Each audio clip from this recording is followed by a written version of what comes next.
See, I'm off already on the new year. There you go. Are you going? Okay, we're all set for all that. Welcome, everybody. We're going to start the closed session at 5:32. And Ms. Clerk, would you please read the roll call? Councilmember Infante.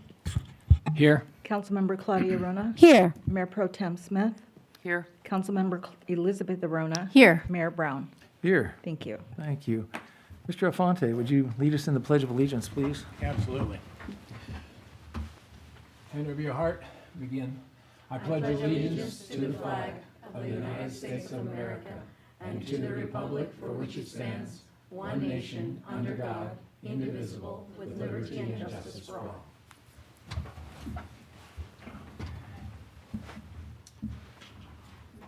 Thank you. Okay. Are there any public communications before we go into closed session? Anything on Zoom? I see none. So, Madam Clerk, would you read that into the record, please? Item 2A, conference with labor negotiators. The closed session is authorized by the Government Code Section 54957.6. Agency Representative Randy Murphy, City Manager. Employee Organization, all unrepresented employees. 2B, conference with labor negotiator. The closed session is authorized by the Government Code Section 54957.6. Agency Designated Representative Dave Fleischman, Assistant City Attorney. Employee Organization, Teamsters Union Local 986. 2C, conference with legal counsel, existing litigation. The closed session is authorized by Government Code Section 54956.9D1. Name of case, Edward St. George versus City of Solvang et al. Case number 25CB07234. Thank you very much. Okay, we are now closed session.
Session, back from a closed session.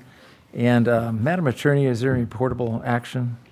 Good evening, Mayor, members of the council. No, there's no reportable action coming out of the closed session on conference with labor negotiators for both the represented and unrepresented, or for the conference with legal counsel. Thank you. Thank you very much. We will then be in recess until 6:30, and we'll start the open session then.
Good evening, everybody, and welcome to the Solvang City Council meeting of January 12th, 2026.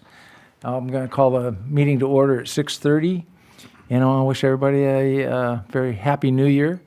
And if you would, please silence any phones that you have or other devices so we have no interruptions in that regard. Roll call, please. Councilmember Infante. Here. Councilmember Claudia Arona. Here. Mayor Pro Tem Smith. Here. Councilmember Elizabeth Arona. Here. Mayor Brown. Here. Thank you. And we have the privilege today of having Ann McCarty lead us in the Pledge of Allegiance. Please stand. Repeat after me.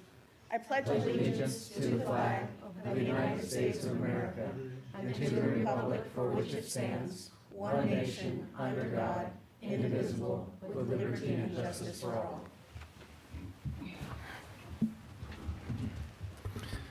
Thank you. Real quick, a point of housekeeping. Today's agenda has some, the order of it is set, but the numbers are wrong. So discussion items where it says after consent, it should be number 7 for public public hearings, and then number 8 is discussion items. So I apologize for that, but so everybody can follow where we're at, I wanted to make that clear. Next, I have a proclamation to read. And this is from the City of Solvang for the Human Trafficking Awareness Month. Whereas human trafficking is a form of modern slavery that occurs in every state, including California, wherein victims are forced to work in various forms of labor exploitation, including, but not limited to, commercial sex acts and other services that are induced through force, fraud, or coercion. And whereas, due to its isolated and discrete nature, many individuals across the globe are unaware that trafficking exists in their communities. And whereas it is estimated that more than 28 million people around the world are victims of human trafficking, and whereas the Santa Barbara County Human Trafficking Task Force has worked diligently to bring awareness to the fact that human trafficking occurs closer to home than one might think, that California ranks number 1 in the country for reported human trafficking cases, and that Santa Barbara County is home to hundreds of survivors of trafficking and exploitation. And whereas Human Trafficking Awareness Month is an opportunity to recognize the critical role all Santa Barbara County residents play in preventing, reporting, and adjudicating those heinous crimes. Now, therefore, be it resolved that I, Mayor David Brown, along with the City Council of the City of Solvang, California, do hereby recognize January 2026 as Human Trafficking Awareness Month in our City of Solvang, and that I call this observance to the attention of all our citizens. In witness thereof, I have unto set my hand and caused this official seal of the City of Solvang, California, to be affixed this 12th day of January 2026. And I have the pleasure of presenting this to Ann McCarthy.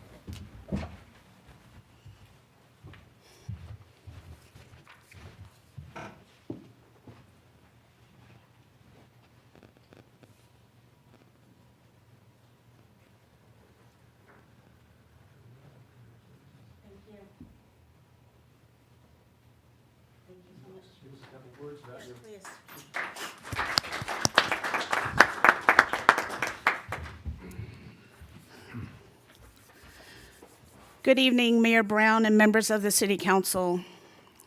My name is Ann McCarty, and I'm the Executive Director of the North County Rape Crisis and Child Protection Center. Tonight, however, I stand before you as a part of something larger. As a proud member of the Santa Barbara County Human Trafficking Task Force. And with me tonight, I'd like to recognize Byron E. Thomas, who is with our Interfaith Collaborative with the task force, and Joyce Howerton, who is a community outreach advocate with the Rape Crisis Center. Our task force is a united front of professionals who refuse to look away. We bring together the district attorney's office, every law enforcement agency in this county, Homeland Security, and committed community-based organizations, all working side by side with one shared purpose: to stop human trafficking and to hold accountable those who prey on vulnerability for profit. Over the past decade, we have made meaningful progress. But let me be clear, human trafficking is not a distant problem. It's not someone else's issue. It is happening in our county. It is happening in communities like Solvang, and it thrives in silence. That's why this proclamation matters. By recognizing January as Human Trafficking Awareness Month, you're doing more than just issuing words on a piece of paper. You're shining a light where traffickers depend on darkness. You're sending a clear message that this city is watching, that this city cares, and that there will be no safe haven here for those who exploit and harm others. This proclamation also tells survivors that they are seen, that their suffering matters, and that this community stands ready to protect, educate, and intervene. It affirms that Solvang is committed to being a place of safety, accountability, and action. So on behalf of the entire Santa Barbara County Human Trafficking Task Force, we thank you for your leadership, your courage, and your commitment to safeguard the people of this community. Together, we will work until exploitation has no place here. Thank you so much. And one final thing I'd like to leave with you. I brought gifts. Besides that? Yeah. I'll pick up my garbage, sorry. No littering. We have these flyers that we've made. I would encourage you to come. I'm going to leave some here, but my goal and my dream is to put these where they can be seen. You have a lot of hotels here. You have a lot of eating establishments and bars with restrooms. They should be where people go, because you never know what one person looking at this, what it could do. It could save one life, and that's important. So I'm going to leave these, and I encourage you, when you're ready for more, I've got larger sizes. When you're ready for more, call me, and I'd be happy to take the beautiful drive out to the valley to deliver them. So thank you. Thank you, Ann.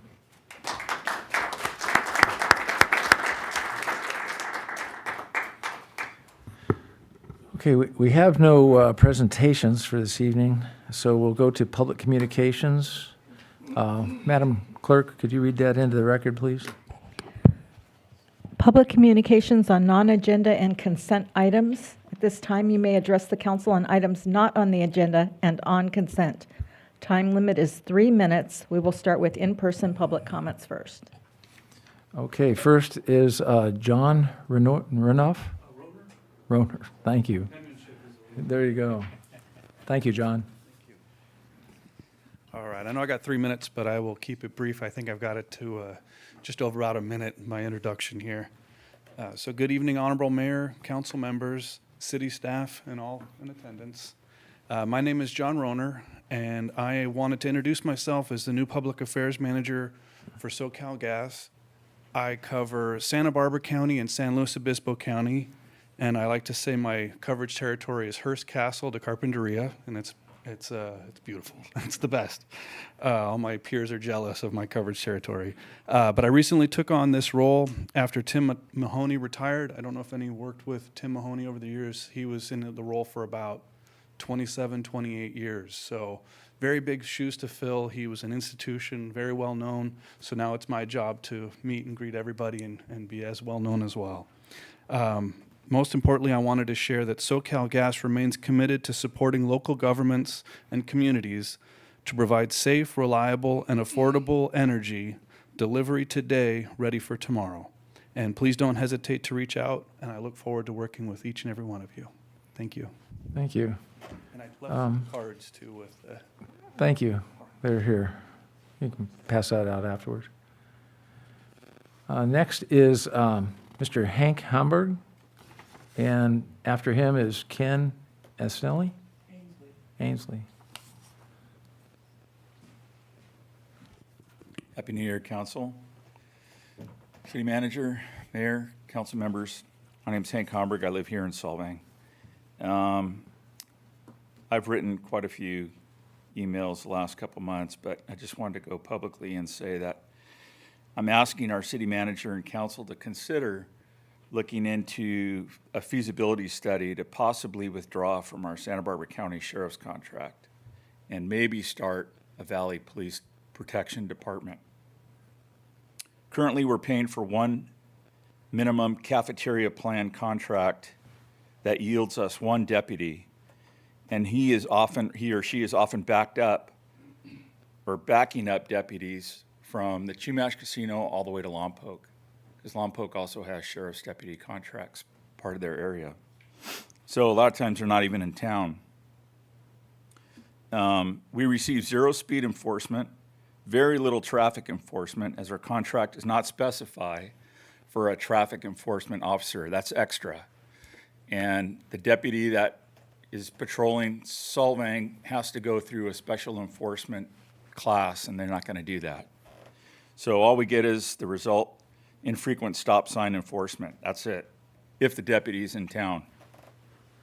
Rarely do we get proactive policing. I never see anybody on patrol. Downtown, I never see anybody. Only time I see them is on 246 going back to the station or going the back way on Maple. We're paying $3.1 million a year for one deputy. Buellton is paying $3.8 million. So I think if we put ourselves together with Buellton, City Manager Wolf, I believe his name is Scott Wolf, and we can collaborate with them to be a force to reckon with regard to just paying for a feasibility study. That's all I'm asking for, is just a study. Maybe it works out, maybe it doesn't, I don't know, but at least we should be looking at it, because the Sheriff's Department contract's only gonna go up, not come down. Carpinteria, Goleta are paying crazy amounts as well, and it's really expensive. So that gives me a second point I want to talk about. There's been some discussion about funding a new city hall. I want to quash that right now. Until we do our phase 2 wastewater treatment plant liability, which is supposed to be $20 million, it's probably $30 million now because it's been 3 or 4 years since it's been broached. That is off the table, people. I don't know where this is coming from. I don't know who's steering the helm of the ship of the city to say that we need a new city hall for a city that only has 5,900 people. So I hope we look forward to more infrastructure, and we have 25 miles of pavement that needs work. So thank you very much for your time. Appreciate it. I hope you consider it. Thank you. Next, Ken, and pronounce that again for me, please. My name is Ainsley, Ken Ainsley. Thank you, Ken. Yes. On Thank deck you. is Mr. Steve Martin. Thank you, Mayor Brown and City Council. I would appreciate the opportunity to talk to you all and to address an issue that, to me, just suddenly raised giant red flags. And this had to do with our meeting, the last session, where we talked about the Friedenborg Canyon Road and what to do on that subject. I understand that the council has authorized the increase of this study to include perhaps the traffic patterns on Friedenborg and maybe even Viborg. And I wanted to make sure that we have, as city council members, as opposed to just consultants, some very clear thoughts on what all the impact of that would be. And so I want to address, first off, let me say that I've lived for 5 years on Ellisall Road at the top of the hill where that big S curve is. And I've lived for 2 years on Chalk Hill, just beyond the cemetery before you get to the Skip Mesa. In both cases, my house is sitting right on the main road, and I can watch all the traffic going either way on either of those roads. In terms of the addressing specifically the one-way question, I want to be clear that if we were to do that, virtually every person in District 1 and District 2 would have to go to Mission Boulevard to get in and out of the city if they want to go to the grocery store, want to go to the hospital, want to go to Santa Ynez, if we did both Viborg and Friedenborg. If not, they have to go to Alisal Road and backtrack to Viborg to go down to Alamo Pintana. To do that, they have to go through the very center of the elementary school area, and at a time, most likely during rush hour, when the students are going to or coming back from school. Right next to there is the church, and they often have giveaway programs for the food programs and other events right at that corner. Everyone would have to go through there one way or the other, depending upon the direction that we set Friedenborg. So I don't know what problem that would solve. If we're trying to solve the speeding problem, that's not going to help, because by making it one way, you're telling people that nobody's going to be coming the other way, so you can speed up. If you're talking about the footpath problem, which I think does exist, we've got that problem on both Alisal Road and on Friedenborg Canyon, and I think the traffic pattern you'll find on Alisal is much, much larger, because I've been watching them walk back and forth for 5 years. So there's 30 to 40 people a week, if not more, going up and down that road every day, down to the town, walking their dog, walking their friends, riding their bicycles along that road, and there is no footpath at the top of that hill, and it's narrow, and it's 3 blind curves. So it looks to me like my time is up, but I'll be providing a document that I'm going to send to each of you that describes all the details of some of the implications of either one of those roads being one-way roads, and I want to make sure that that gets considered by you as well as by the consultants. So thank you very much. Thank you. Mr. Martin, and after him is Mr. Dennis Beebe. Thank you, Mayor Brown and members of council. My name is Stephen Martin. I'm a resident here of Solvang. I was pleased to hear recently that Solvang is in line to likely receive a $1 million grant to help us with our sewage treatment plant from the federal government. In these days and times which are turbulent, we worry that nothing is certain. As they say, the federal government giveth, and the federal government can taketh away. And I mention this worry because sometimes we have to take risks to stand up for principle and stand up for our friends. I personally feel it is time for Solvang to reassure Denmark and reassure the Danes of our lasting friendship and our commitment to stand by them as they have stood by us, very much supporting us always. Solvang is very much the face and voice of Danes in America. Our friendship with Denmark and Danes is very important to them, and I think to us. The Danes are concerned, as has been mentioned by the former ambassador and the Danish people and government in recent months, that the bond between us is being frayed. I ask the council to place on the agenda for the earliest of the next meetings this matter of standing up for Danes in Denmark as Solvang on the agenda for consideration and possible action. I think we, even those of us who have no Danish heritage, realize the importance of our community as a bastion of Danishness in America, and they've been good friends of ours over the last 150 years. And we owe it to the Danes to just let them know, hey, don't worry, we are your friends. Thank you. Thank you. Mr. Dennis Beebe. Thank you, Mr. Mayor, and thank you and the council members for your continued service to our community. It appears that Yule Fest was probably the most successful ever, especially if your currency is the number of people, visitors, and the number of automobiles. But it appears obvious to me and many of the residents who live here that Yule Fest and other events like it throughout the year is really a two-edged sword. It's good news, it's our lifeblood in terms of economics, but it has negative impacts on the people who live here, and I think it ought to be considered. In particular, at the top of any issue list that the residents have been asked to contribute to are the issues of traffic and the issues of parking. I've been here over 30 years, and they've never been bumped off the top of the issue list. So what are we doing? I mean, apparently we throw it over the fence to Caltrans as far as traffic goes because we don't have much power or authority on 246, and that's where all the visitors come from. But parking we have more control over. And I actually looked at a parking study. It's as of next month, it's 5 years old. We contracted for it. We brought in a consultant.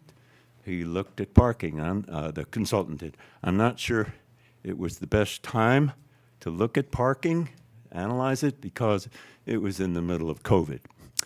So I suspect perhaps some of the consultant's recommendations, probably didn't really were effective. But I looked at the recommendations. Have you? As you prepare for your goals workshop next month, I hope that you will set goals that are specific to address the issue of parking. It's right up there. It must be a number in the top 3. I looked at the recommendations of the parking study that you paid for, that's 5 years old. There's 5 pages of recommendations. I recommend you reread it. I'm looking at all the recommendations. I'm not aware that any of them were implemented.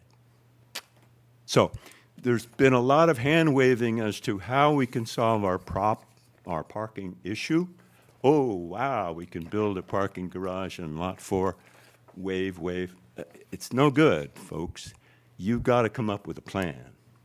You've got to come up with some goals and come up with a plan as to how you're going to address the parking issue, because it happens and it spikes, and you know when the spikes are going to be.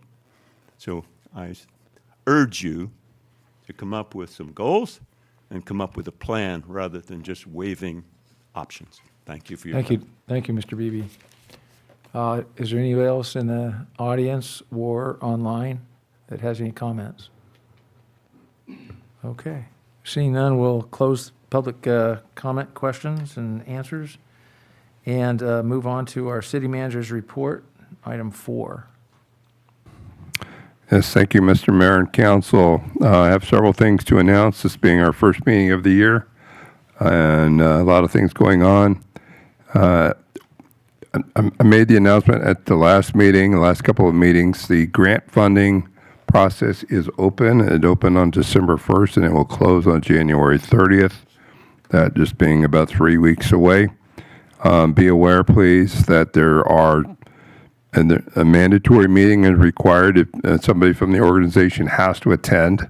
The first meeting is this Thursday, the 15th, 3 o'clock in the afternoon to 4. The next one will be the following Thursday, the 22nd of January, from 4 to 5 p.m. Again, if you do not have somebody from your organization attend, we will not be accepting your application. This is an effort to help streamline the process. We typically are very eager or willing to give funds to businesses and organizations that service our community, but it's been very difficult. So we're trying to make it as streamlined as possible. So these meetings are mandatory. You don't need to attend both. You only need to attend one. Again, if you have any questions, that if this information is available on our website. Also wanted to call attention to this new plaque on the wall over here near the clock.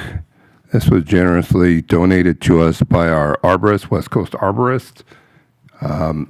Other items that they've given us in the past are made from trees that they've removed or otherwise, serviced in our community. This one identifies, it's done in the shape of Solvang, city limits, and it has information about trees and tree cover and the value of the urban forest that we have in our community. So I thought it was a very generous gift. Thank them for that, and it's something worth checking out. It's very beautiful. Mr. Beebe commented on the goal-setting session. Remind everybody that is on February 7th. So it's coming up here in a couple of weeks. It will be held at the Craft House at 10 a.m. February 7th. That is a Saturday. It is the day before the Super Bowl. So far, the 49ers are still in the mix. So hopefully we have something to cheer about that day. I also wanted to point out to the community that we are attempting to get an Office of Traffic Safety grant. There are funds available for speed-related, to help prevent speed-related crashes, drunk driving, and pedestrian injuries. So we're looking for information input from the public about where you might want to see radar speed signs. There are grants available for that. We have several in the community already, but we can have more, also flashing stop sign or flashing pedestrian crossing signs. So please send an email to PIO, it's for Public Information Officer, but abbreviation PIO at cityofsolvang.com. We need those comments by Friday, this Friday, January 16th. Also wanted to alert the community that there is a new policy that will be effective February 1st about multiple payments. We are going to not allow multiple payments for water bills effective February 1st. And the policy essentially will be available on our website. And it's full payments are required unless it's authorized by the city manager. And there will be a payment processing fee if the council adopts that in the process as we do the budget this year, which there will be a fee recommended. So just so that it is available for review, will be available for review at the front counter, also on our website. As far as upcoming meetings, I mentioned the council goal setting session at the next on the next agenda on the 26th. There will be a mid-year budget review. There's also going to be a discussion about the Mission Santa Ynez TUP issue that was up a few months ago. There are also several code amendments for various things, prevailing wage and news racks and some other things like that. On February 23rd, we will have our mayor for a day, and we will also have a discussion about our recreation master plan. On March 23rd, we'll have the annual report from our marketing group. And on April 13th, there will be a discussion about the Solvang Mesa Landscape Lighting District annual assessment. So that's a couple of coming attractions, and that's all I have for now. Thank you. Any questions of the manager, Mr. Aponte? Thank you. Couple things. First, I'd like to commend you on the monthly letter that you put out. I think that's terrific. But you did mention the February 7th date for the meeting on that, but did not list the time.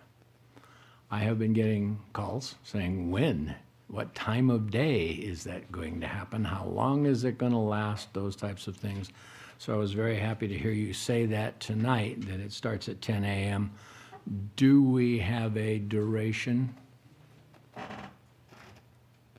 We have the room scheduled until 3 p.m. Hopefully, we won't need all of that time, but we do have it available until 3.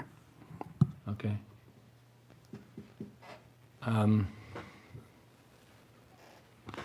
Thank you. Any other questions? I had a quick question for you regarding the policy for multiple payments that you had mentioned for bills. And you said that there would be a charge. Is that for making multiple payments, or is that a merchant charge for? No, it's for making multiple payments. It takes staff 10, 15, sometimes 20 minutes to process a payment. And so our fees are designed, we can only recover actual costs. So we're going to have a fee established based on what that cost is and make that recommendation to council as we adopt a new fee schedule as part of the budget process. Thank you. Anything else? Okay. Move to item 5. Madam Clerk, would you read that into the report, please? Government Code Section 53232.3D, AKA AB 1234, and Government Code Section 84308, AKA SB 1439, report out. Ex parte communications, council comments, requests. Okay, anybody like to make any comments? I have a couple things I have to report and some comments I'd like to make. So first of all, to add on to the goal setting session this past week, I did meet with the consultant in anticipation of our end of prep and to kind of disclose some of the things that I wanted to see on the agenda with our consultant who will be leading the goal setting session on February 7th. So a couple things to add there. She mentioned that we would have a 6-hour session, so that might be a clue on the duration. She's scheduled for 6 hours, therefore I think we all are. The just as a commentary or a response to the public comments, my top 2, she asked for priorities. They were pretty clear: parking and traffic, and then affordability were the things that I suggested were very, very high priorities for us as a city. So that's kind of my ex parte report out on 1, 2, 3, 4, what I had done in the last, since we met last. The other thing I wanted to mention, I did take a personal trip to Copenhagen, Denmark over the holiday break. And I took away several things. The city clearly has a lot to learn from what they do, how they build a sustainable environment, how they handle transportation, and with their use of bikes. I mean, they're just some phenomenal things that clearly go on in that city. Now, we have a deep heritage and a deep history of inheriting so many things from that partner city of ours. And I just can't imagine a scenario where we aren't deeply acknowledging that friendship, that heritage, the community that brings their culture and their families to Solvang. And these are so many deeply rooted reasons why visitors come to our city. So I would concur with public comment today that we should take some action reinforcing that friendship and that it has been long-term and it will remain long-term with the city of Denmark. And I had just a fantastic experience there. And then finally, I wanted to make 2 shout-outs, one for the marketing team and the business community in support of Yule Fest. It was clearly phenomenally successful, and the city staff that really went over the top yet again, upping the bar every year on what we delivered for Yule Fest and how we performed with all of our visitors. And it does put pressure on the residential community, but some of the things that we did, like the traffic guards along Alisal and Copenhagen Road, were extremely helpful for the north-southbound traffic. I know we can always do better, and so I'm looking forward to the feedback, both from the business community, the chamber, and our marketing teams on, what was the real outcomes and what do we want to improve going into next year. The second shout out is we did have unprecedented storm, yet again, more water in the city, and the staff responded to, I think overall the city did really well in, how much damage we incurred and how we responded to that much water. but there were some over-the-top responses for some fallen trees and a lot of water in my district in particular. So I want to thank the city staff, PG&E, and some other folks on private parts of the city that really responded positively and kept everybody safe. So thank you. Thank you. That's all I have. Mr. Infante, I see your hand up. Thank you, Mayor. Couple of comments. The agenda packet presentation has changed. That's obvious to all of us. And for some of us, it was just, couldn't figure it out. So I asked for a printed copy. There's no page numbers that let me go through this and figure out where I am on this printed copy. And there's a printed copy over there for the people that come in here. They won't be able to figure it out either. I am curious why we did this. If this is predominantly to allow the council members to read the staff notes and what's going to happen so we can make a reasonable decision on these things, then if we want to do this as a city, why weren't we trained on how to use this? Why wasn't it given to us as an option to even do this in the first place? I do not know that this makes any sense. Anna Marie had to just come up here just before the closed session and show me how to use the thing. Because I was doing what she says a lot of people do. I was hitting the PDF button. I was having to download different files. It wasn't comfortable, easy to use. I'm playing with it a little bit now, and it's not bad, but I'm not sure that I care for it that much. I would have to ask the rest of the council members what they think about it. But the one thing is, if we're going to go with this, I'd sure like to see a presentation on what, why, and how. I mean, if you're not going to train us and put a video on the website so we can watch it and figure it out ourselves, we need something, because I understand HTML and hyperlinks and things of that nature, but I got lost on this, and I had kept some old website information in here, so I was going back to an old system, and it depended on which browser I was using. I confuse easily, in case you can't tell. Okay, so that's my comment. We need to do something about that. I'd really like to see something that explained to us why we're doing this, if we're going to continue this, and train us on how to use it properly. All right. Then I noticed for upcoming agendas, we don't have anything for the February 9th meeting. When are we going to address the urban growth boundary? I mean, it isn't listed on any of the future calendar meetings. I know that we're trying to put together a group of people to help us, give us facts, but what are we asking them for? How to get rid of it? How to fix it? How to modify it? What is it that we're gonna do with this group of people? And because I didn't read that in the application to sign up for that. And when is the first meeting due? And when are we, as the council, going to start getting these recommendations from this group? And so we have an idea what to do. Question? All right, I'll go on. Out in front of my house, last couple of days, they've been tearing up asphalt and drilling down and pulling out dirt and stuff in the street because they're going to replace some water valves.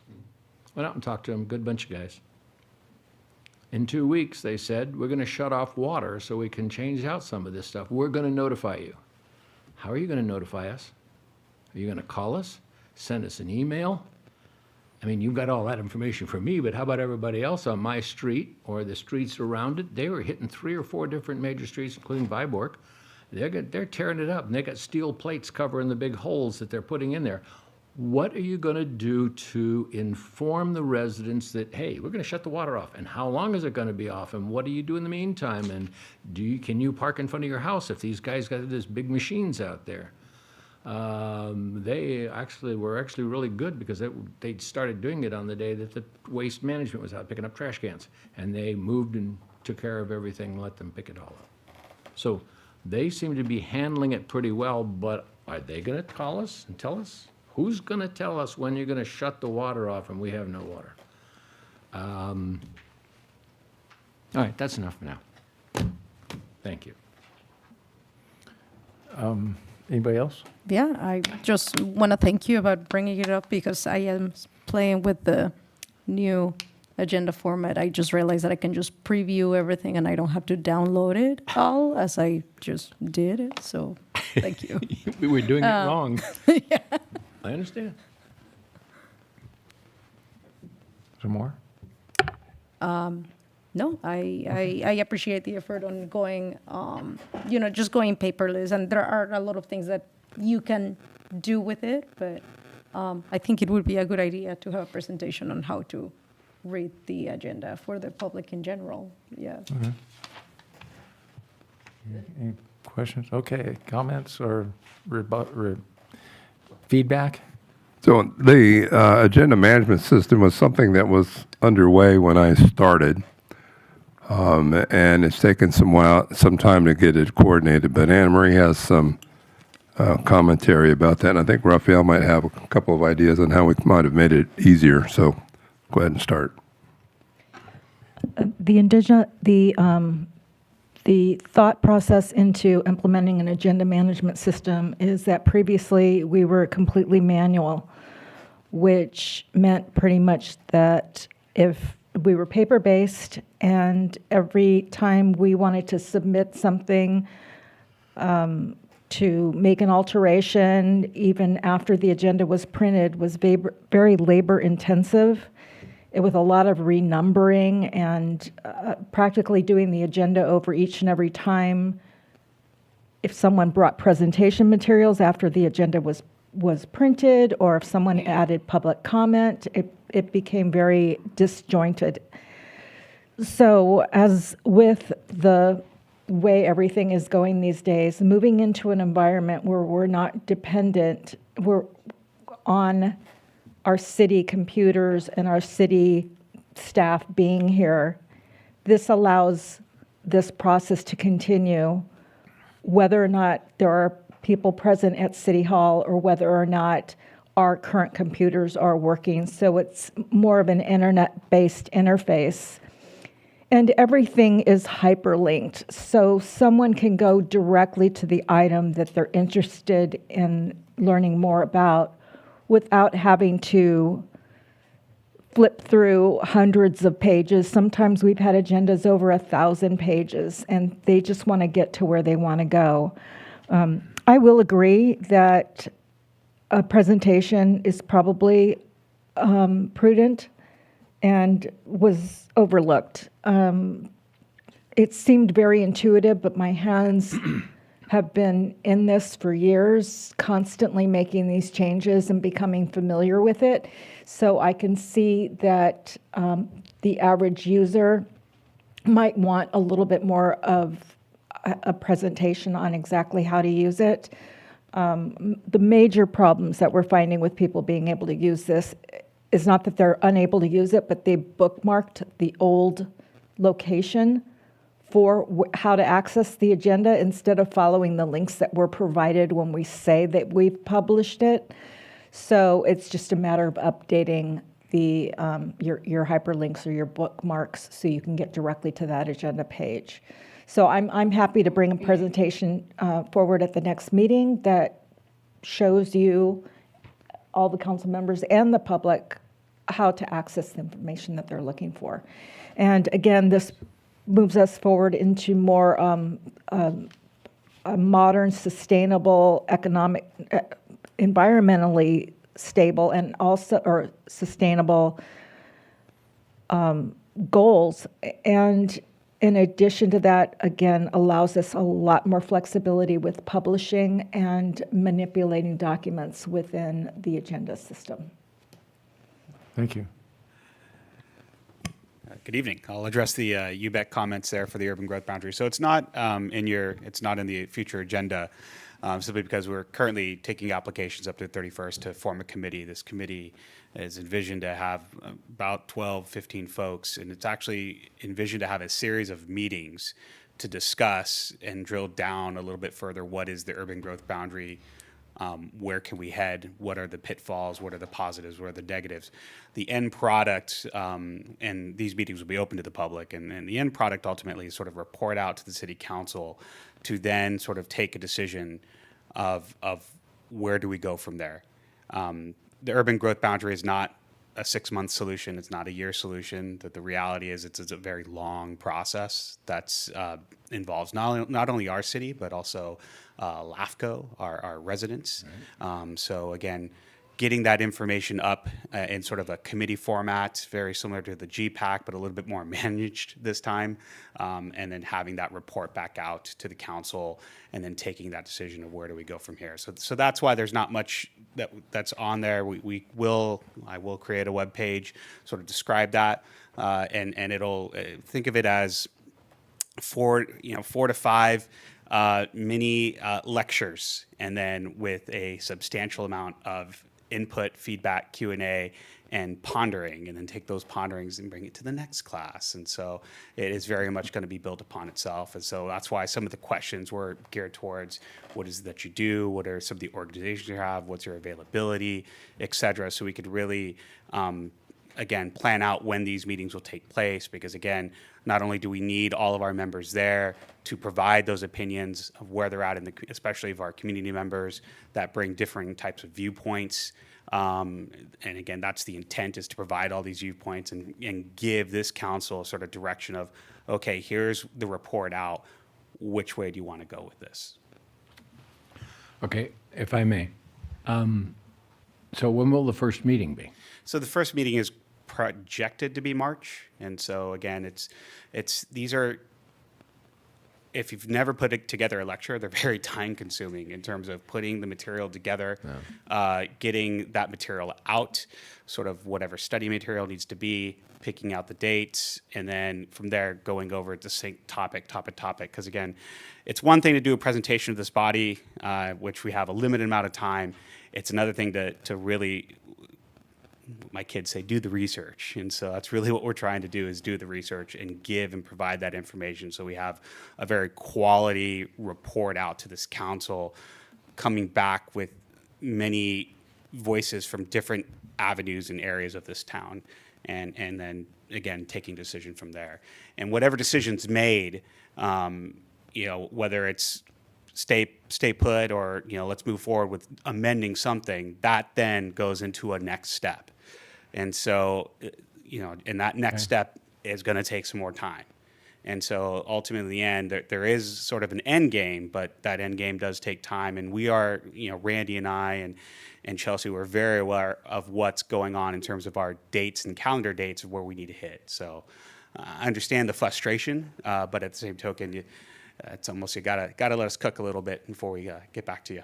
Well, I would recommend that everybody on this committee get a copy of the Urban Growth Boundary Initiative.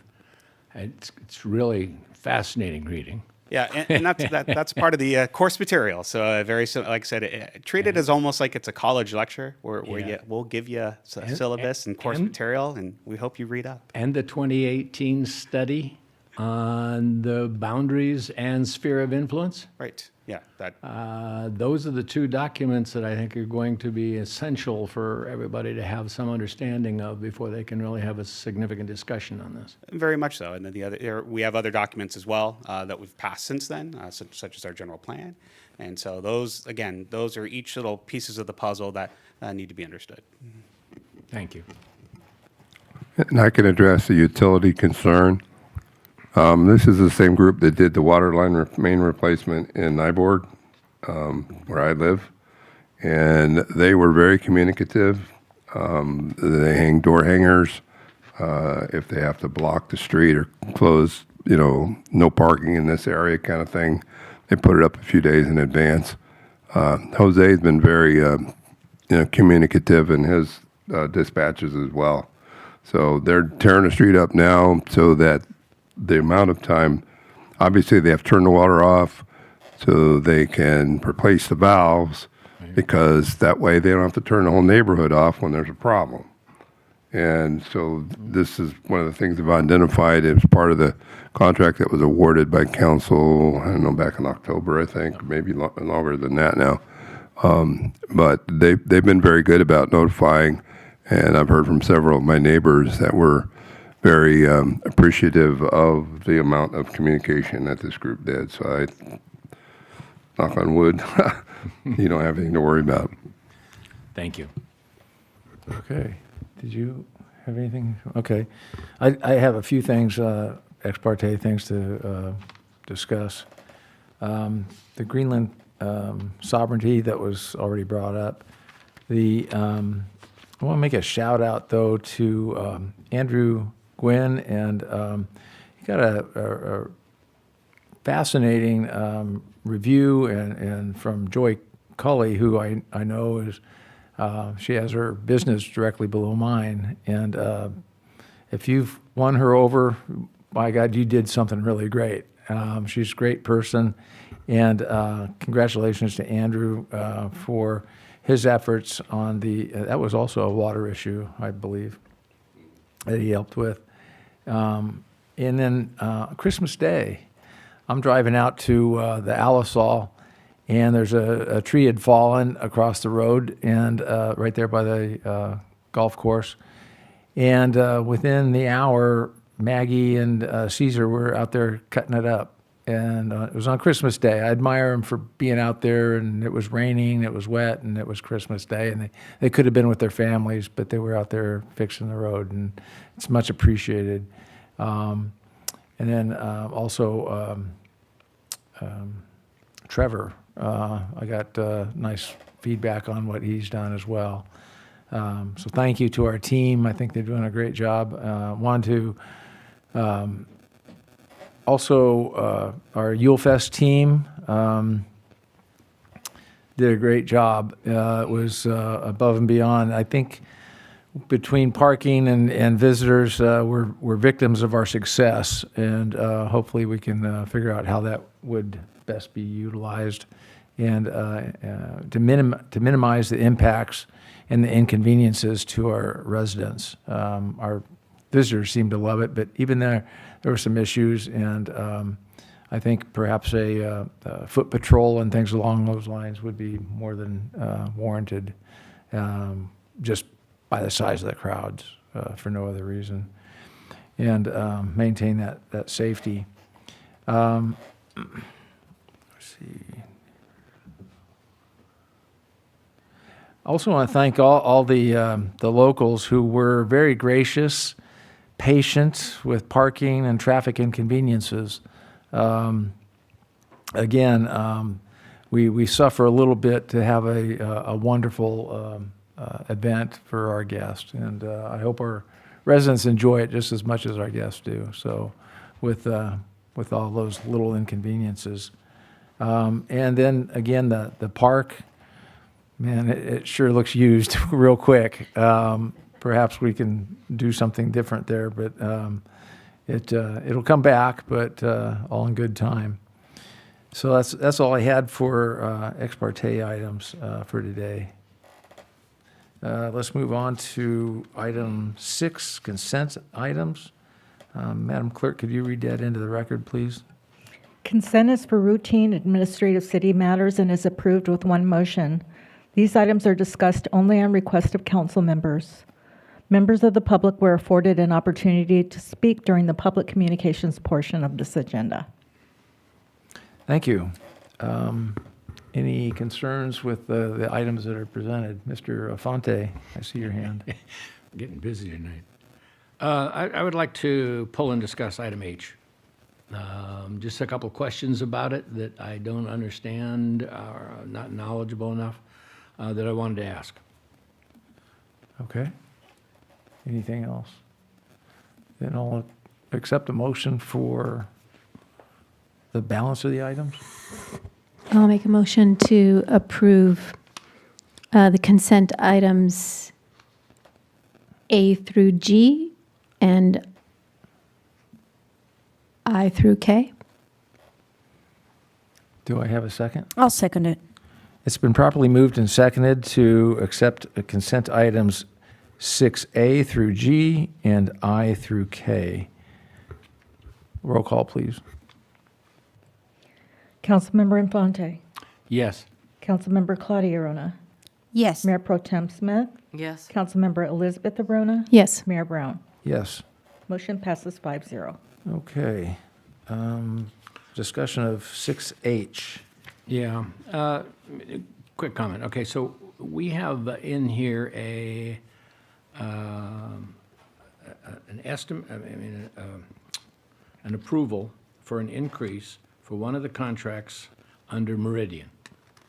And then we have in, I think it's H, we have, or is it K? No, it's H, that we will novate the contracts into this new organization's name, Trinity.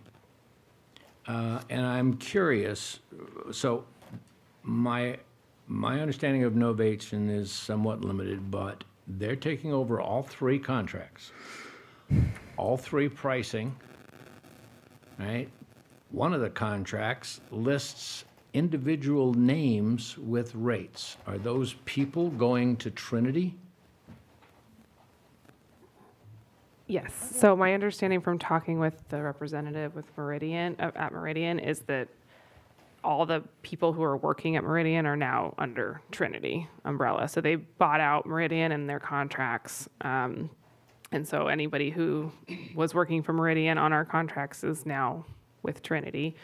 The novation, part of the reason why we're seeing a 10th amendment to one of the contracts with Meridian still, and then a novation for Trinity, is that 10th amendment is actually effective as of December 31st, because that's when the contract expired. So that backdates a little bit, and then the novation is effective should you adopt it today.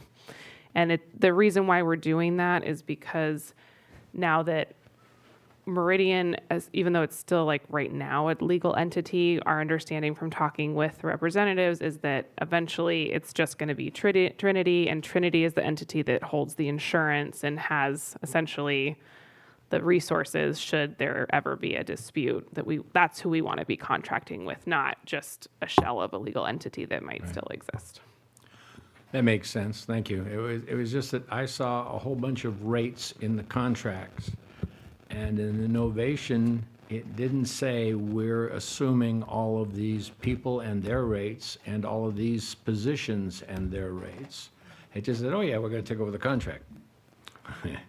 So, pardon me if I'm curious if they're going to come back and hit us with another update or something.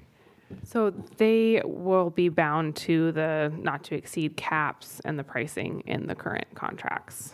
Okay. So I know the scope of work maybe like lists individual people, but even if it was still Meridian and that person moved on, someone of the same level and price would fill their shoes. So the novation's not to that level of detail on the scope of work, but they're going to be bound by the cap of how much money the city's authorized for the contract and the rates that are in for the type of work that are in the scope of work.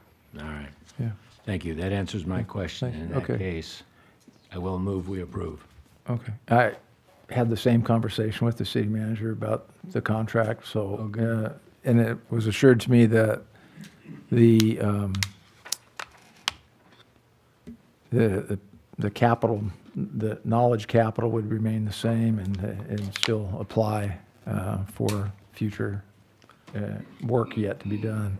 So it's been moved to approve item 6H. Is there a second? I'll second. It's been properly moved and seconded to approve item 6H. Roll call, please. Councilmember Infante. Yes. Councilmember Claudia Arona. Yes. Mayor Pro Tem Smith. Yes. Councilmember Elizabeth Arona. Yes. Mayor Brown. Yes. Motion passes 5-0. Thank you. There are no public hearings for tonight, so we'll move to discussion items. Item 8A is an alpha. Madam Clerk, could you read that into the record, please? Discussion and direction on draft Title 11, Chapter 13, sign ordinance amendments. Thank you. Staff report, please. So, good evening, Mayor and Council. So this evening, we're bringing an item to you for just an update of where we're at and also getting some input and feedback on a couple pinch points that we have remaining, sort of just as a reminder that this draft ordinance is not for adoption this evening. It does need to go through, it's a working draft, so it continues to need to be reviewed by our city staff as well as a city attorney. So again, we're just seeking feedback and letting you know where we're at with the ordinance itself. So just a little bit of project background. This all started with a joint workshop that was held in March of last year with the Planning Commission. And it was our signs and design workshop, trying to we solicited feedback in the months prior to that from the businesses via a survey. So really just trying to inform both the Planning Commission and the DRC of the issues, and that's where we started this journey of potentially amending our sign code. From that meeting, we received feedback from the Design Review Committee during the summer, so this is the months of June, August, and October.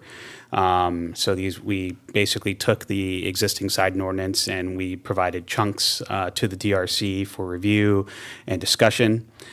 We then took this item to the Planning Commission in November of 2025. And so now before you sort of this check into the City Council before we begin finalizing the ordinance for adoption. So again, our target date for adoption is March 2026.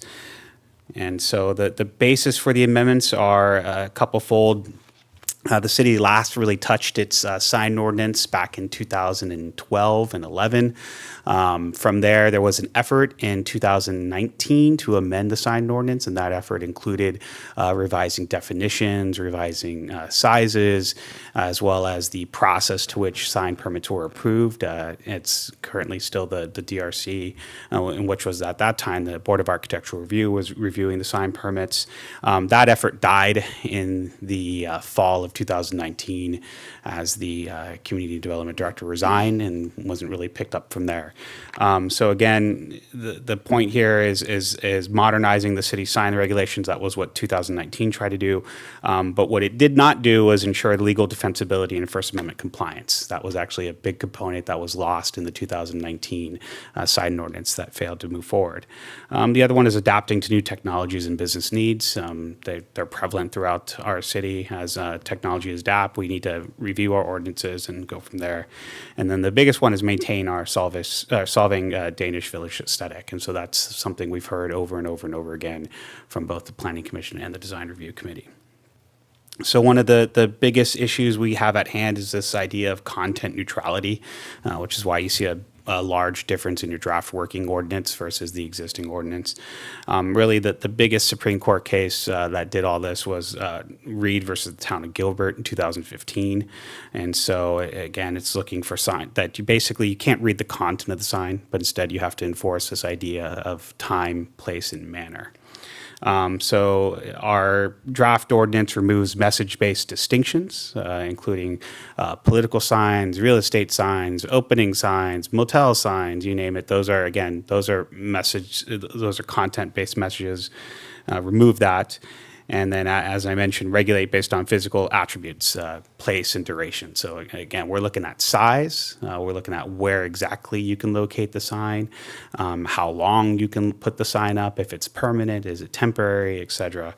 And then the other one is allowing non-commercial message substitution on any sign structure. Again, that was one of the key components of the Reed versus town of Gilbert was this idea of sign substitution. So again, here are some just examples that are out there of some both a commercial sign on the above and then a non-commercial message sign on below. As with our council goals from the fiscal year 24-26 was looking at revising some of our older code sections, again, looking at streamlining our language and make clear intent. That's the whole point of the sign ordinance is get away from the statements of should or create essentially objective standards. Simplifying the permitting process, so utilizing these sort of administrative sign permits instead. And there is a touch of that in the working ordinance. And what that means is not going to a hearing body. So in the working ordinance, there are some proposed changes for blade signs or the suspended signs you see throughout town, having staff being able the ability to approve those. And as I mentioned, objective design standards with measurements and clear-cut, clear-cut standards that are there. And then integrating this with the updated design handbook, which is another project we're currently working on. And then as a side project, not only is the sign ordinance a big push, but also creating an additional sort of sign handbook or sign handout that really further dumbs down the language so that we can give that to property owners and business owners to say, this is our process, this is what you need to do. Oh, by the way, here are the type of signs you can use. So some of the revised standards, just to give you an example, is we included illustrated measurement standards. So in your packet, there were not only illustrative standards, but also just spelling out exactly where to measure a sign. That was not very well done in our existing ordinance. Objective limits for area and height and placement. Again, time, place, manner. And then illumination, that's actually a big one. Illumination is actually missing in our ordinance. So for a town that its general plan strives for dark skies, we were completely silent about the type and how strong of illumination signage is, and signage contributes to that sort of night pollution in the evening. And then again, strengthening our maintenance and repair requirements, because we do have there are times where unfortunately businesses do go under, but they leave their sign around, or some signs that just have weathered, unfortunately, not the test of time. And so we do need to sort of strengthen those maintenance and repair requirements under the understanding that we are a tourist community. And so we kind of need to put our best foot forward on some of these signs. So again, streamline review. That's what we heard loud and clear from the business community. That's sort of, it's not sort of, it is a council goal. So administrative permits for routine signs, including proposed over-the-counter allowances for suspended signs. That's written, but it is a question that we'll come to in a minute. Have our design review committee handle more complex applications. So currently, just to give you an example of our current process, you have a sign application. We currently review it to ensure either consistency with the code, make sure, if you need to ask for an exception, you provide the language for the exception. If you're missing items, then we ask, we kick it back to you until we have what's called a completed application, and then take that to the DRC with a recommendation. This process has been implemented over the last year and a half, has really cut down a lot of the debate on signs. But again, that's just a simple processy change that we made to ensure that what we got from our completed applications, we actually gave back a completed staff report to the DRC with clear-cut recommendations and clear-cut, here's why they're asking an exception, rather than we're just asking for exception, but we're not going to give you a rhyme and reason for that. As a part of that, have a clear appeal and exception procedures. Unfortunately, our exception section doesn't have a clear set of findings for that, and there's no clear, well, who does this go to? This, again, cleans that up, because we want to give applicants every avenue possible to either, if you want to comply, we'll give you the easiest path forward. If you don't want to comply, that's great. That's fantastic. Give us a rhyme, give us a reasoning into why, and then here is your alternative path forward. So always sort of providing that, what I call off-ramp, to be able to then get to yes and get to essentially the business goals that they feel fit, and then working with that applicant. And then consolidated enforcement and compliance into our city code, and that's a big one. We have a wholly separate compliance section that doesn't make a whole hell lot of beans, and that's something what we've been trying to do in our last code update. Randy had mentioned earlier this evening that we're bringing some of our other codes, such as news racks, to you. Again, consolidating the code enforcement aspect, because we just want to refer to one place and one place only. We don't need to go to each separate code and tell me something completely different. So this evening, that sort of gives you a very broad overview We are asking two sort of key questions as a part of this draft ordinance. And again, it's a working draft. It very much needs to still get vetted by Chelsea and her staff there. And then again, based on your comments this evening, we'll continue to work at it. So we did find two sort of pinpoints that where the DRC and the Planning Commission really did differ, as well as city staff, actually. And so the first is sign approvals by city staff. So we have three flavors here. As I mentioned earlier, a little bit of the history. In 2019, there was a push at that time to let city staff approve all sign permits. We are a very unique community that we take our sign permits to the DRC.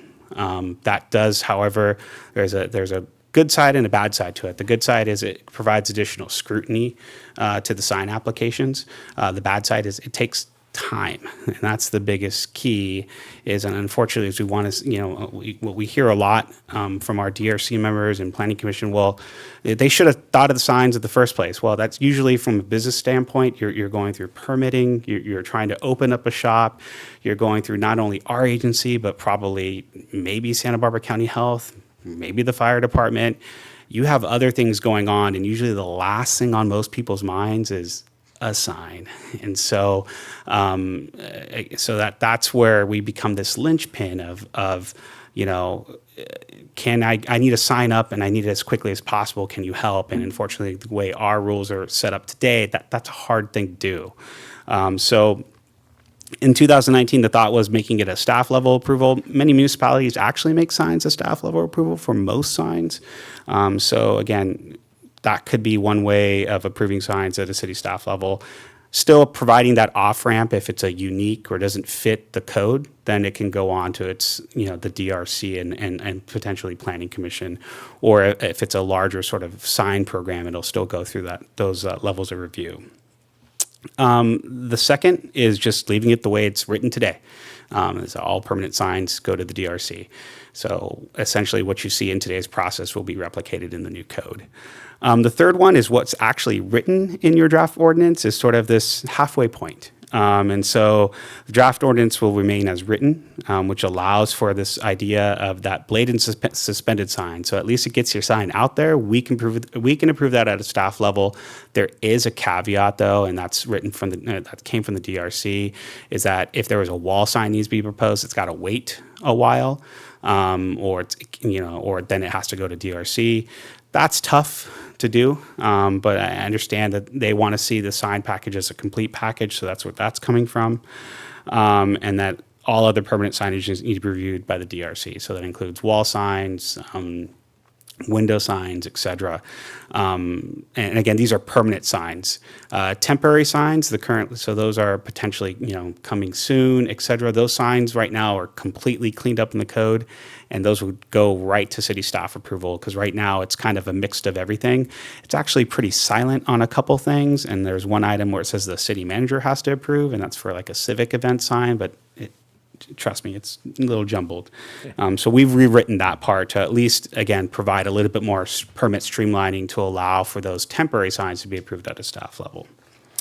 The second one is this max signage allowed. So currently there's an overall signage limit that's proposed. It's not based on square footage. It's just a number that it still increases the overall amount of signs a business can have. It's going from approximately 11 to 20 square feet. But again, it is kind of arbitrary, kind of not. It's kind of based on the average linear feet of some businesses along Copenhagen. The Planning Commission felt that was very limiting, particularly for those businesses that have corner lots in the village. And so they are recommending that to modify the overall signage limit based on what's called linear square feet. So linear square feet essentially is if you imagine your storefront on Copenhagen, we measure your building edge to building edge, and that's your linear square feet. So a great example is if you have a 60 linear feet of frontage on Copenhagen, guess how much square footage you get? 60 square feet. It's a rather simplistic thing. That's why most municipalities have it like that. So what it does is if you have a smaller space, yeah, you'll get smaller signage. But if you have a larger space, guess what? get larger signage. So again, it's very common practice, not only in California, but throughout the nation to regulate signs in this manner. So again, that's our sort of 2 linchpins that we have, and looking for any other additional questions or comments from the City Council. And again, this is not the last stop. We do have to work through it all over again, make sure it's nice and pretty, and then take it back out to the DRC for not necessarily comments, but just to present out to them. And then ultimately we'll go to the Planning Commission for recommendation and then City Council for approval.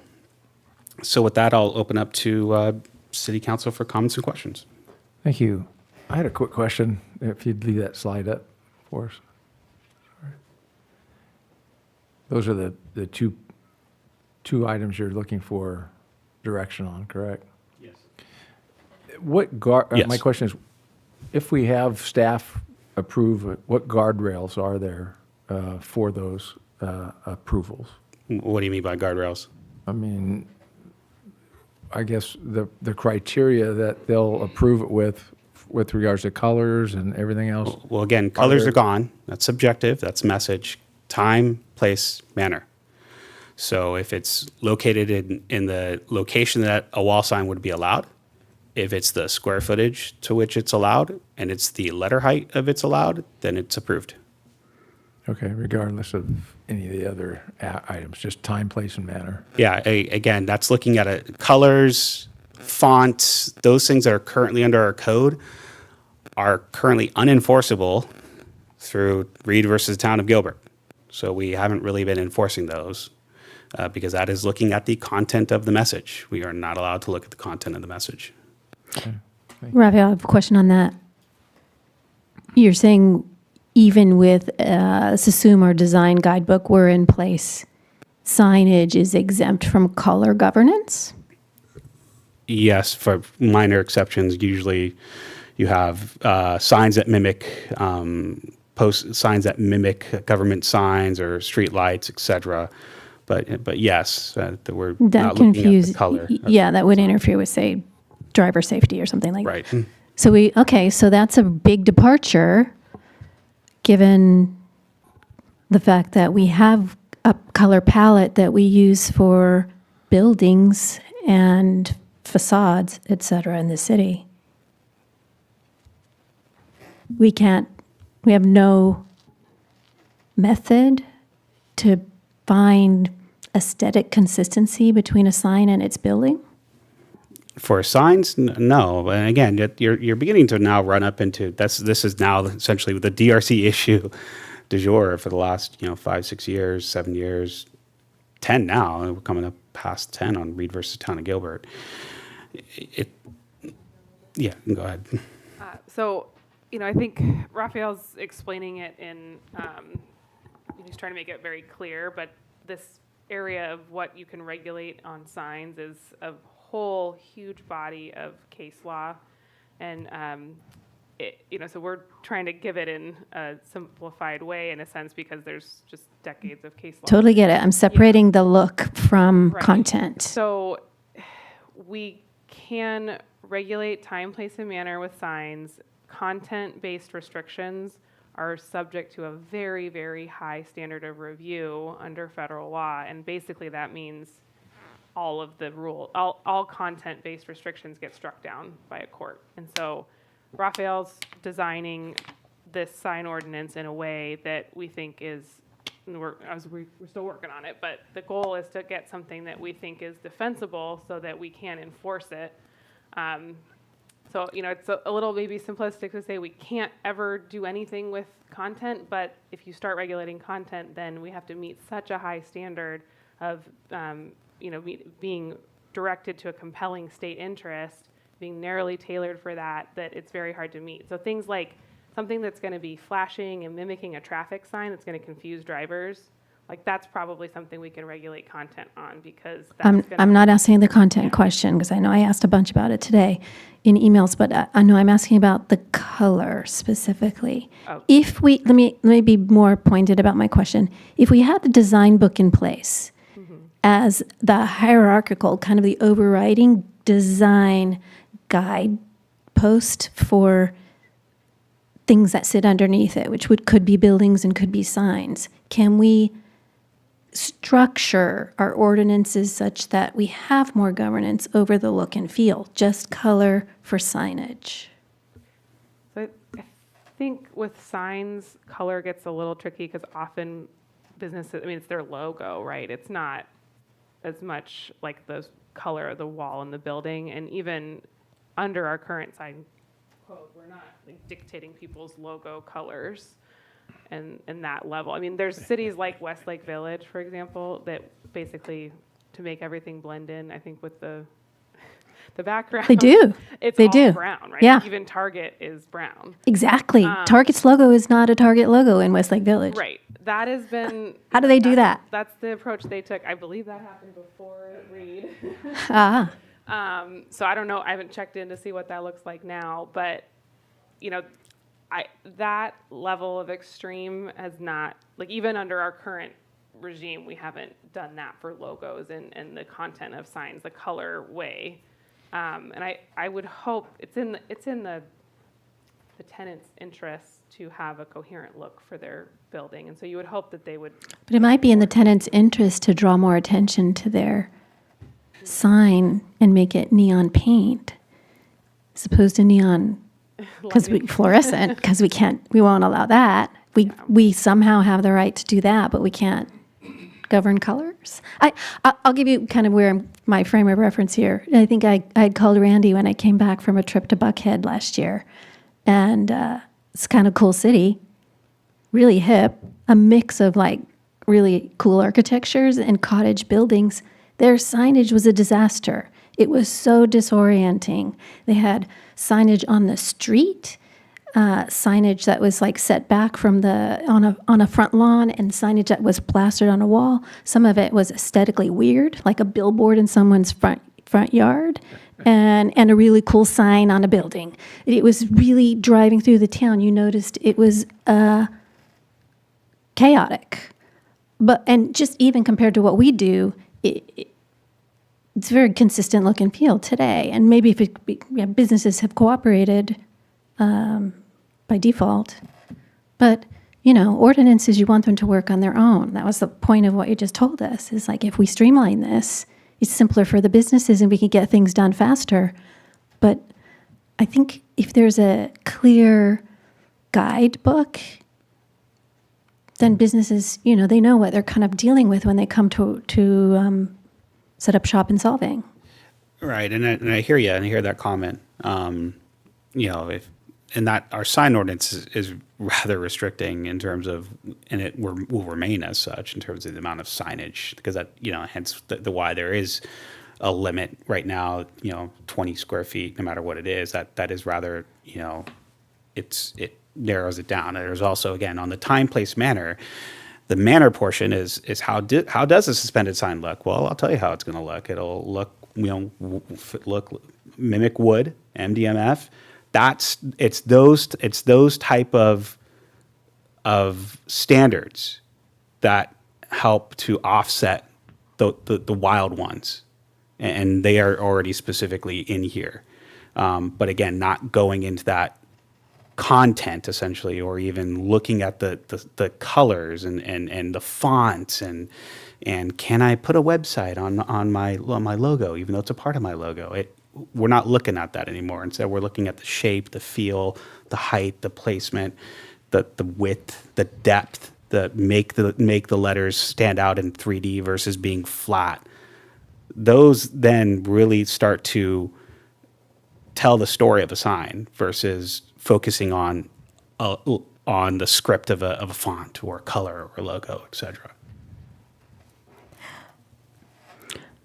I'm hearing you say that the design book guidebook has minimum role. Is that what we're saying? No. It can't be leverageable. Can you repeat the question? Yeah. Is there a way we can, if the design book was in place, can we leverage that in reference in this ordinance more assertively that will give us the outcome we're looking for? A more aesthetically consistent Well, the use and leverage of signs. the ordinance is already, the draft ordinance is already doing that. It's only mentioned like one or two places. I'm saying maybe we strengthen it. You can most certainly direct city staff to strengthen it in the guise of trying to be consistent with it. Where are we with that guidebook, by the way? How close are we? I keep writing staff reports that come up for things, and so I can only do so much. We're going to go back through this and 'Kay. with a constitutional eye, so we can definitely try to see where we can strengthen color or, thematic palettes, that kind of thing. We just have to, we're trying to walk the line of having a strong sign ordinance that keeps the cohesive look while making it defensible and enforceable. But thank you. We will definitely look at that. I have a question. So is what the DRC requests of applicants enforceable at this point? It's been a while since I've done a comprehensive applications for signs, but I remember them, skewing away from certain colors or, I don't know if they have, say that they have an opinion on what kind of imagery the sign uses or what the logos look like or the kind of font. If the DRC doesn't like it, or, they say that they want it to look different, is that enforceable as it is written today? So or- we can always, it's often a collaborative process. The DRC can provide all the comments that they want on the sign for the look. They can say, we suggest that you make it this and this and this. Where the rubber meets the road is whether they're going to deny an application based on that. And we have to be careful to not be denying sign applications based on the content of the sign. Where that line exactly is in terms of, font and color, I think a conservative approach is that we shouldn't be denying an application based on the font choice. But they can certainly provide comment, and if the applicant's willing to work with them, which often is the case, then they do, and that's fine. But to sign, denying a sign should be based on the time, place, and manner criteria. Under the current ordinance, we've been trying to stick, I think, to just applying, those criteria. But when it comes before the DRC, they often have other stylistic comments, and that gets worked in. It's just not going to be a basis for denial, if that makes sense. Yeah, because if you cannot deny a sign based on what it looks like, but rather, again, The size, where where it the is, yeah. size and where, then I don't know if there's much of a point on them going to review it, because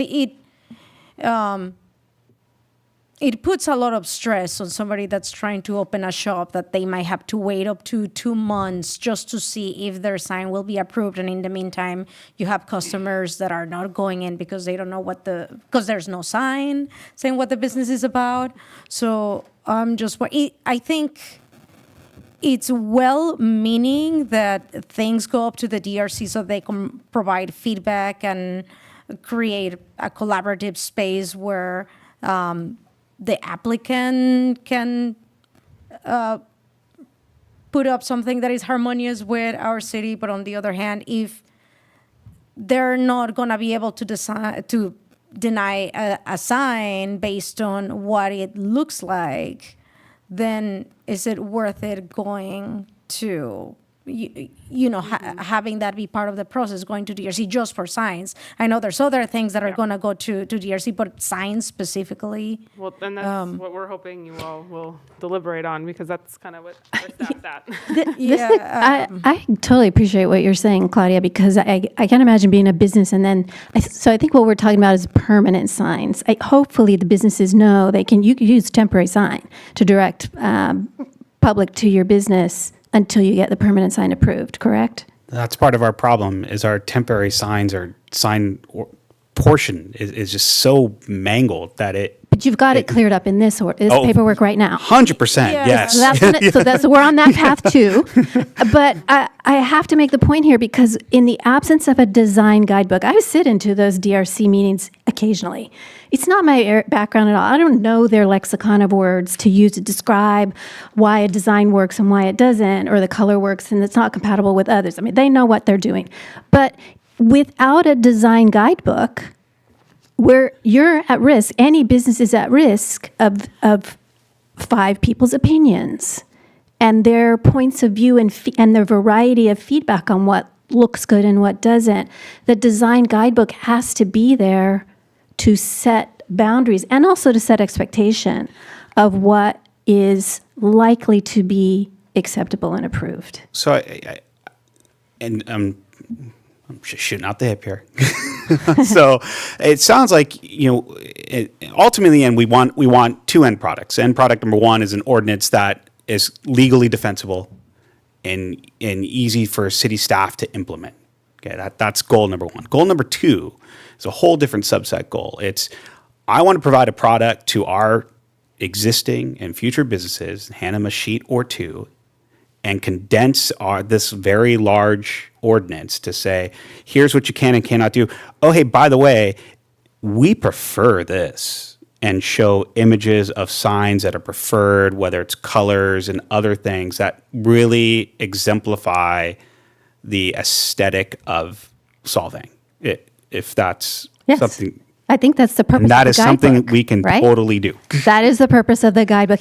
Same as what you were already suggesting in this current ordinance, as examples, the pictures and your size guideposts and things. That's excellent that we've started to include it now because, again, if I were to run a business, it gives me clear images, I'm a visual person. ideas Yeah. of what could be approved quickly. And so that begins to morph that sort of, again, in a sign handbook, essentially what it is. Yes. It morphs into sort of this, it becomes an idea book too. And it illustrates what is, here's how to get it approved. And here are examples of signs that we really like to see in our community. So my main point is that in the absence of that guidebook, we're still opening ourselves up Well- to a lot of work if we don't prioritize it at the same time as we do the ordinance. And that's the intention of this, is actually to do that book at the same time as the ordinance. Okay. So you would see it at the same time. So February? Okay, but Trying to close you now. point I'm going to is- close you now.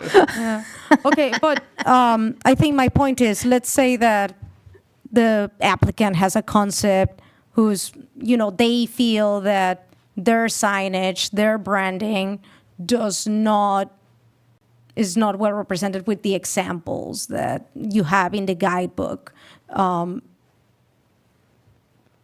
Could they, do they still, if they apply for something that doesn't fit within the guidebook, as long as it fits, again, time, place, and manner, can they still be denied? Like, not looking like the stuff in the handbook is not grounds for denial. Is that Right. So I think what you're referring to is if there is a sign type or if something just is odd duck and they want to not go with the standards, can they get that approved? Is that what I'm hearing? Well, the thing is that if it's a guidebook, it's like a bunch of ideas, but there's tons of variations. Right. So the standard would still be the standard. So a good example is about a year ago, we had a winery here in town. I will not name them. That their first sign application was denied, or not denied, but they asked for them to come back, and they then subsequently withdrew it. And the gist of the conversation with the DRC members wasn't the size of the sign, and it wasn't the location of the sign, but it was the font. And so the applicant then subsequently withdrew the application, waited a few months. They dialed back the size of the letters a little bit and placed it somewhere else, and they reapplied and actually got approved. What I'm saying is that we want to get away from that and dictate that. And so in terms of if you're doing something that doesn't meet the standard of the code, there is an off-ramp to go. It's just going to be a little bit harder, and the DRC and or Planning Commission will have to make a finding for that. But if it does meet the objective standards in the code, but not like the style suggestions of the guidebook, it would just be at the same. Correct. Yeah, that would be just like not meeting the style suggestions in a guidebook wouldn't be a reason for denial if you met the objective time, place, and manner criteria in the ordinance, is kind of how Raphael's proposing it. Okay. Yeah, so if your letters still popped out on a suspended sign, and it met the width and it met the pop out of the letters, great. We will approve your sign. Okay, I'm just debating whether, on the one hand, I want applicants to be able to get their signs approved in a speedy way, but on the other hand, having everybody go through a DRC prevents you from, if somebody proposes something that it's outrageous. But on the other hand, the rhetoric is going to depend on who's sitting on the dais at the time, right? Again, it's subjective. Yeah, I'm just struggling I with think that. where I was going, Claudia, is that the design book, the guidebook would be primarily what the DRC uses as standards. The area of subjectivity would then be minimized. And, with that, doesn't mean you couldn't have a sign that looks completely different from everybody else's or anything astray from the design guidebook, but it would most likely take more time to get that reviewed and approved. So it doesn't mean you don't get an exception. It just means if you want to go fast and you're looking to use the standard designs, use the guidebook. If you want to, step out and stand out, it might take a little more time. And it'll be subject to more scrutiny. Yeah, but what do the standards mean? Is the standards, are we talking types of fonts? Are we talking colors? Are we talking? Standards would simply just be, again, time, place, manner. So the standards are a minimum then. Yeah, we're not looking at your font. We're not looking at your typeface, Courier 10. But you're thinking of having suggestions for typeface and font and color schemes in the guidebook that Are preferred. would be preferred. Would be preferred, yeah. Can we, And again, that's the whole point of the color palette. The color palette provides a starting point. It isn't the end-all, end-all. It provides a business owner a starting point. Doesn't necessarily mean they have to follow it. we had a style guide before. I was on the BAR, 10, 12 years ago? I don't know, 10 years ago, I guess. And we had a document, but not everybody got a copy of it. Not everybody looked at it. We had people coming into the BAR at the time, not the DRC, with a sign. Nobody said yay or nay. They just came and said, this is what we're going to hang up. And if it met our standards, we could say, okay. But if it didn't, we had to tell them no. And we had people coming in with metal signs. They were ugly. So I admire that you're going to do this, but there's 2 or 3 things that I'd like to ask you. Are you putting this out to some of the people that build signs here locally? We actually already did.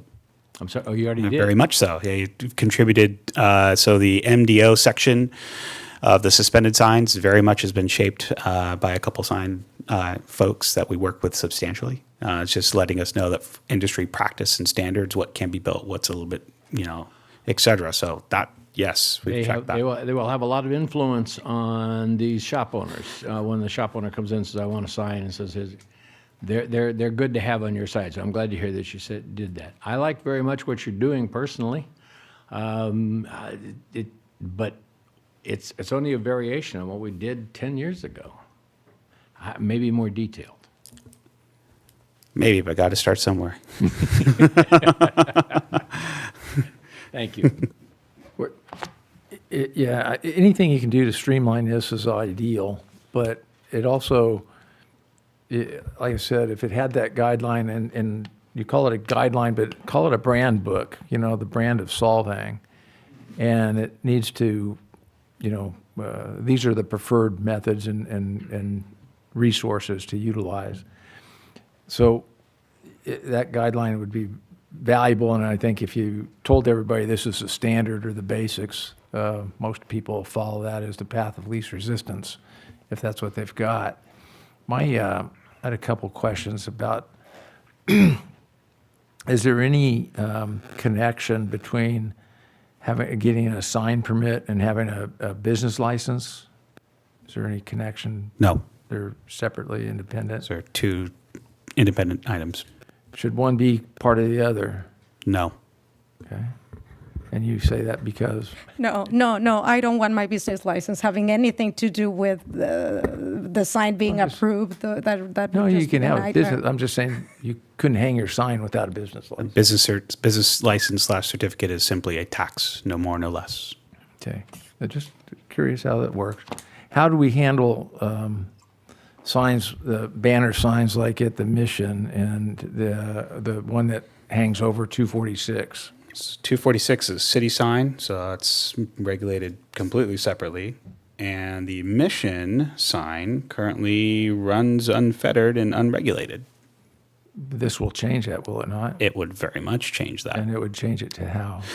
The idea is understanding that the Mission has a very large sign, so we would actually run them a solid and do a sign program for them that gets approved administratively and would run with the lay of the land. And those are temporary signs, correct? That's, yeah, again, dictating time, place, and manner only.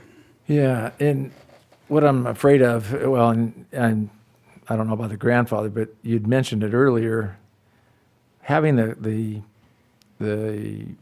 guidebook, all the businesses I talk to, their single defense is, but they have it down the street. How come I can't have it?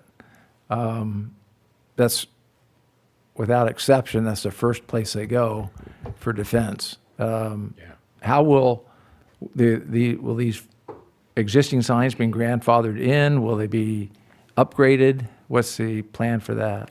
Existing signs most of the signs in the community are existing. They conform. They have an approval. They would continue to conform and have approval. I mean, there's very few, if any, signs would be rendered non-conforming. The ones that just come off the top of the head are the hotels that have the neon. Those would actually become flipped into non-conforming uses. They can continue to exist. They most certainly, if they remove the sign and want to do something bigger and better, they most certainly can. But again, that's the alternative off-ramp that allows them to take that. We don't allow the neon, but do we allow LED signs or digital signs or messages? No, see, that's the cleanup. That's manner, or is that why we? So right now our existing ordinance is out of whack with itself because it specifically says hotels. I'm a hotel use. I can have a neon sign. That's message based. That's content based. If someone were to come and really challenge us today under our existing ordinance with a neon sign, they would have quite an easy case. So, sorry, explain that, Raphael. I understand why we have vacancy and no vacancy signs. That's kind of like standard in the hotel business. So for us to drive down 246 and think that you don't get a neon sign that says vacant or no vacant, somebody's looking for a place to stay, it's what they usually look for. But you said that's content-based. Mm-hmm. You say they justified the neon sign because it's about vacancy? It's content. You have to read the sign in order. So right now, the way our ordinance says is you can have a neon sign if it has the word vacancy. That I literally have to read the word vacancy in order to determine what type of sign it is. That's Okay. content. So that's a good answer if we're asked why can we have a neon sign somewhere in Solvang? It's only for one purpose use, single purpose use. Correct, but again, it's content based. So under our existing, if someone really wanted to challenge us on our existing ordinance, they could, and they would likely win. Because it's content based. I have to read the sign to determine whether they can use a neon sign. But manner is neon or LED or Correct. otherwise. Right. Okay. And that's what, we can control those. We can control manner. So that's why LED, neon, et cetera. Again, the Danish aesthetic is to not have those type of signs. So therefore we're pulling back. And we did have a hotel that had a sign that blew down. And they asked for a neon light, and DRC recommended no, and they didn't do one. And so instead, they do a hand flip. Vacancy, no vacancy. That's it. Those are probably going to go the way of the dodo anyway, since everybody's booking online. Online. I agree. I do have two requests I just actually. had Go ahead. Another example, the marquee in front of the VA building, the veteran building. Is that considered signage as well? It is, yes. That's but all it's- content related. But it's a public sign, number one. It's on public property. So we kind of absolved Yeah, ourselves. it's kind of like the highway sign. That's city. It goes over the highway, the banner. Yeah. But I don't want to be accused of creating a monopoly where if you want to put a sign up for something that size, you have to come to the city to do it. Meaning, what alternatives would they have? Or would they paint a truck bed and park it, next to the highway or something like that, or their particular facility? I see all this stuff, happening in other cities with regards to temporary, if you will. And so they got a box truck with their logos and everything else on it parked in front. How do we have any? That's obviously place and manner, but are these accounted for in this new draft? Yes. Okay. Our current draft doesn't account for them. This one does. I'm glad you brought up that kiosk. What do we call that signage that's out there in front of Etz Hall? City owned. City, the flipboard. It's a changeable copy sign. If you Changeable if you want to get jiggy with it. I would just respectfully suggest we need to leave room to update that signage to something that is more digital or just invites more real-time updates to the messaging. I think that would do more for public service and even for public safety if we were able to update that signage that's city-controlled more real-time and with more information that would serve the public. I think that would be, I hope we are open to something like that. What's it going to look like if the city's allowed to have digital signs and nobody else can? Public safety. What was item 2 on your? So I think we've kind of. Do you have enough direction for the first one? Well, we do have public comment. We do have some folks online. So I would strongly urge that we take public comment and then just roll back to the 2 questions that we have. Well, I'll yield to your best judgment there. Going on to public comment, do we have anything internally? Okay. Online, who would like to speak? Esther, go ahead. Okay, good evening. You can hear me okay? Thank you, we can. All right. So I want to begin with really thanking Raphael, all the planning department staff. The work on the sign amendment ordinance has been, as he described, a really long, detailed process, and I appreciate the thoughtful and thorough effort that went into it. It's also taken a significant commitment of time from both the Design Review Committee and the Planning Commission. Also, I apologize for no video this evening on my end. I'm in an area where I can't do that, but I did feel compelled to weigh in. It's been great hearing this discussion. You have just a tiny little taste of what goes on at each of the meetings. And the really urgent need to get this done. This has been something that's needed doing for a huge amount of time. The staff has done a great job of providing much more detailed findings for us as we make decisions. And I say we, as I am chair of the Design Review Committee, although I'm just speaking for myself today. But I have just a couple of focused comments here. I'm going to start with a Signage Review Authority.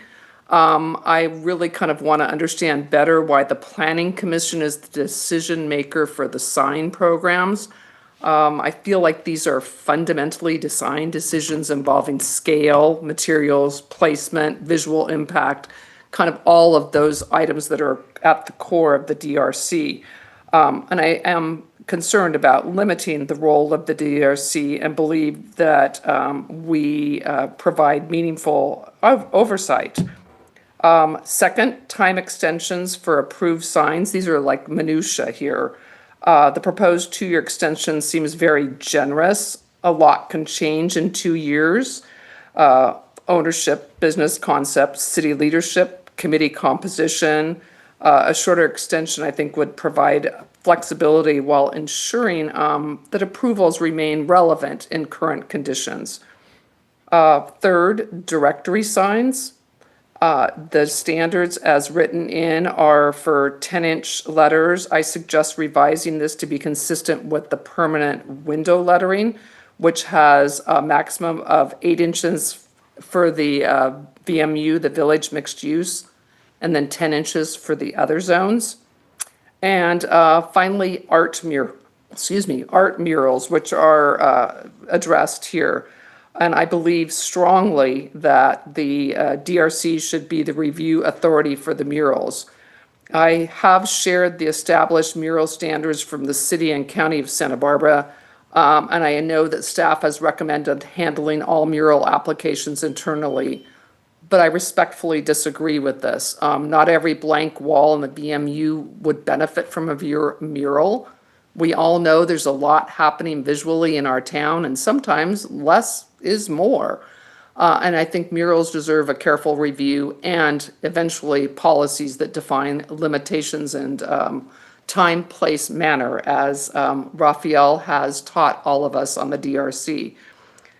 So in closing, I appreciate all the work that goes behind all these amendments. And I hope that these comments are offered in the spirit of strengthening the design quality and maintaining community character and the role of the DRC and all of that. Thank you.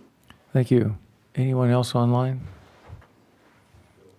Okay, if there's no way else, I will close to public comment and back to council for discussion and additional questions of our staff.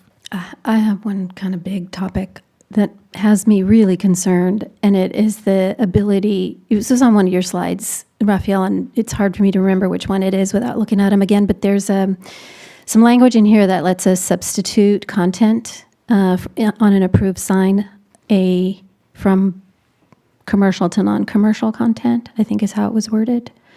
And the reason I'm concerned with that is I feel that opens us up to approving something and finding ourselves surprised later of what the sign actually says. It's almost like a bait and switch. And I wonder if there's a way we can tighten that exposure with the limited governance that we do have over content. Or maybe you can just explain what it means that substitution is possible. So that provision is in there as a reaction to case law. Basically, under First Amendment jurisprudence, there's a standard for content-based non-commercial speech, which, think personal expression, political views, anything that's not related to a transaction or a business. And again, this gets really factual in the cases, but just kind of broad brush. And then there's a separate standard that the courts look at for when they're looking at commercial speech. And they're both, you have to have a government interest, has to be narrowly tailored, but the intensity and importance of the government interest has to be a lot stronger, and things have to be much more narrowly tailored for a content-based non-commercial speech. And so because there's those different standards, what the courts have found is that you can't have regulations that allow commercial speech to be, in this time, place, and manner, but then prohibit the non-commercial speech under those same standards, because the Supreme Court has found that in and of itself, the distinction between the commercial and non-commercial is a content-based distinction that has to meet that really strict scrutiny. And so what that means is that cities were getting crosswise by having a whole, regulation. Here's how we regulate commercial speech. And then you can get a permit for your business, with your business information on there, but you can't get that same permit if it's not about a business. And the courts have said, no, you can't do that. If you're going to give the permit for a commercial speech, you have to give that same sign for non-commercial speech. And so what the cities have done in their drafting, and it's pretty typical language to try to account for that, is to say, okay, here's how we're regulating speech. We have our whole ordinance. And then as kind of like a saving clause for the ordinance, they add language like what you're talking about, where you can, if you have a permit for your business, you can change out the copy because we're not regulating the content. So that's kind of the history of where that comes from and the strategy behind. Does the case really say substitution? Yes. Yeah, I think so. It's Reed versus Town of Gilbert. So, but that's the problem, is you can't. But how do you avoid a bait and switch? We're not regulating content from the beginning, so it's not really bait and switch, right? I understand your frustration, but Understand we're not regulating content, but there is a, I will give one example of substitution that I've had in the 15 years of municipal planning I've done. It was in another jurisdiction. The business owner had a had a can sign out in front of his business. He was running for council. He swapped out his business name and put in his name for city council. It came down after the election. That is a substitution to the T. So he chose to no longer advertise his business and instead advertise his campaign for council. What a cool idea. But that is the quintessential substitution at play, is that exact scenario. I understand. I suppose there's one thing to invite substitution and then another to be silent about it. We're not regulating content, but we're not inviting misrepresentation. I'm going to play devil's advocate here. If in the winter I want to push them selling coffee and cookies, and that's what my sign says, coffee and cookies, but in the summer I want to push, I don't know, smoothies and horchata or whatever, I don't want to have to, through the whole process of waiting 2 months just to swap out those words. So in a way, I see what you're saying. You don't want to, have cases where it's an annoyance, but on the other hand, we're not it saying, is. but I think your example, totally buy into, because it's commercial to commercial, not commercial to non-commercial, which is what their language says right now in the ordinance. It's hard because how do you allow for one but prohibit the other? I agree. Yeah, we can't prohibit one or the other. We have to just allow a certain size sign in a certain place. And the assumption is if it's in the business district in front of a business, they're going to be wanting to advertise their business, but we're not. No heartburn there Yeah. at all. At all. As far as the whether to put that substitution language in the ordinance, the rationale is that having that in there is it's actually more protective for the city, because if a court came to interpret the ordinance, if let's say they go down and read the standards, and the way that the court thinks that, okay, this standard is written, down in the, section 14 or whatever, that wording seems like we're favoring commercial speech over non-commercial speech, then we have this provision at the top that says, nope, when you're interpreting this ordinance, interpret it in a way that doesn't favor commercial over non-commercial. And that's supposed to help a court. Fair, but if we have the ordinance written specifically for a commercial zone, the VMU, does that give us a new layer of governance? Again, not Because it's a when we talk commercial class of non-commer- sign. Talking non-commercial speech. So if I'm a business owner in the VMU and I want to cover my donut shop sign to say support the troops, I should have equal right to do that. We can't tell them not to do, we can't say you can only do commercial speech in the commercial zone. And not show you're trying to support the troops. Yeah. I have a question. If the area was governed by a BID, would it be any different? No, this is the federal constitution. Okay. So they'd have the same concerns and issues. Yeah. All right. Okay, how about this? It just occurred to me for just a one point. I'm just gonna say it because before having this conversation, I was ready to go, all signs, as long as they conform to objective standards, they should be approved, at the staff level. How about everything still has to go to the DRC unless the relevant staff finds that whatever is proposing looks so much like the items that are in the guidebook that it's, it can just be approved over the counter. Can we do that? Then I would suggest we leave it as sort of what we drafted right now. And that is a discussion we had very vehemently with the DRC, is basically say, hey, look, suspended signs are the ones that people see the most, but here in our town, not wall signs, not these large, they're the ones that are hanging. Let city staff approve those without going to DRC. Be careful, that assumes a design guide is in place. We don't have that yet. Well, again. So that's fine, as long as what we just assumed is also actioned. And this assumes the ordinance passes and everything is wrapped up together. So in the draft ordinance, if approved and passed and 30 days goes by, then suspended signs would be flipped to city staff can approve. But what if you have a location that does not lend itself to that kind of thing? Then you're going to go to DRC and get your permanent wall signs approved and everything else under the sun. So now you don't only have now a shitty location, you also have a shitty location that has a harder time getting a sign approved. I don't think that's helpful. That's why location. It's one of those things.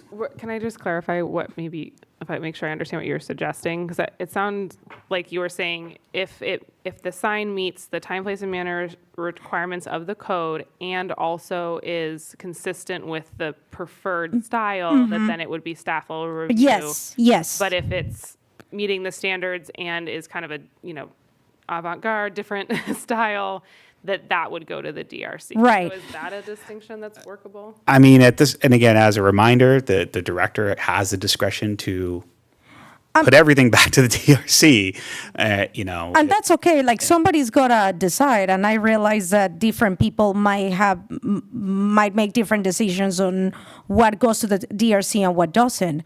But I'm just throwing this idea for the sake of speeding it up. If it looks like the design guide look, then it doesn't have to go to the DRC. Obviously, if it doesn't, then it has to. we could work.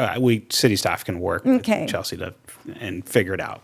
I'm just trying to figure out a way to make things speedy, but at the same time, the DRC still has jurisdiction over, they still have the power to have input on the aesthetics. Yeah. Are there other thoughts on what level of review? Because we want to get the direction from the majority too. I feel strongly about keeping DRC in the equation. Even if maybe we put some of the things on consent because they've complied with design, the design guidebook. Yeah. Right. So, Yeah, so I it's think- faster. Yeah. Right? So it sounds like I get a consensus that DRC shall remain approving all signs, because again, we have when I first started this work here, I very similar to you, Ms. Arona. I was like, whoa. But since city staff has really turned the ship in terms of what we give to the DRC is a completed application, meaning we've reviewed it, we've vetted it against the code, and it meets the intent of the code. And if it doesn't meet the intent of the code, it no longer goes on consent, it becomes a discussion item. But if it meets and check marks everything, it goes on consent, and 9 times out of 10, it won't get pulled and just gets quickly passed. Today I agree with everything you just said. If we imagine that different people were in the seats, would we feel the same? And that's the purpose of an ordinance and the governance. That's the exact. So I'm leaning towards let's put it in writing. Let's put the guide structure in place so it can do the job when all of us are gone. Is there a performance time required? So if they make an application for a sign, 30 days. 30 days. So it's not a made up, it's a formal planning application. We're utilizing state law, 30-day turnaround. That was the issue. I can stand on my high horse and say, look, the previous city staff was directed by the previous city manager and the previous city council to produce those as quickly as possible, turn around. And that is a fatal flaw. That does not give city staff the ample amount of time it takes to properly review an application and work with the applicant to make changes, because they didn't read our sign ordinance and say, hey, if you get your letter height down from 9 inches to 7, you're golden. Oh, okay, I can do that. That's the difference between a very quickly approved sign and going back and forth with DRC over and over and over again, which we previously saw. Okay. Are we in consensus that drafting it, the way the draft is now, is what you're saying? It's a hybrid? So right now it's drafted in your packets as a hybrid. Suspended signs have been pulled out and allowed to be approved at a staff level. If you're doing a wall sign or other permanent signs, it needs to go to DRC. It sounds like some members of the council want it to just remain as it's written currently today, which is everything goes to the DRC. I think, though, but I'm with you, Raphael. I really am. I think that if we have that covered, I feel like I'm hammering a nail. The design book, even your hangings, your suspended signs would have the effect. The outcome would be the same. They would go through a more streamlined approval process, and they could end up just looking like they go through consent to DRC. So my suggestion is to do baby steps. Let's keep it as it drafted. Let's run it as a test pilot for a year and see how it runs, and report back out after the adoption and after a year, because that's the intention, is to report back out to y'all and say what works, what doesn't work. If it doesn't work, let's change it. If this works and you're seeing the results that you want, then let's make it a permanent change. Well, let's do it quarterly with photos of what's been approved. How will and we measure that? Can you bring us some stats on how fast it gets, these sign approvals get approved? I can bring you stats now. No, we want to change. We want, bring it to now and then tell us what's improved. I can tell you 3 years ago, those things took about 154 We didn't have days, you. and they're down We to didn't have only you. 18, so. And then on the second item with regards to permanent, what was the other one? Max signage. So again, Max square footage. so we can leave it written as is, which is 20 square feet. There are a couple exceptions, or we can go to the sort of industry de facto standard, which is linear feet. What came out of the workshop that DRC and PC recommended? It was kind of a mixture of both, hence why we're back here. As mentioned by Esther, the DRC has been tremendous in taking these chunks, but this is the one where the Planning Commission really stopped and said, that's very restrictive. So again, measuring by linear feet is the standard. If you got 20 feet of linear frontage, then you got 20 square feet of signage to play with.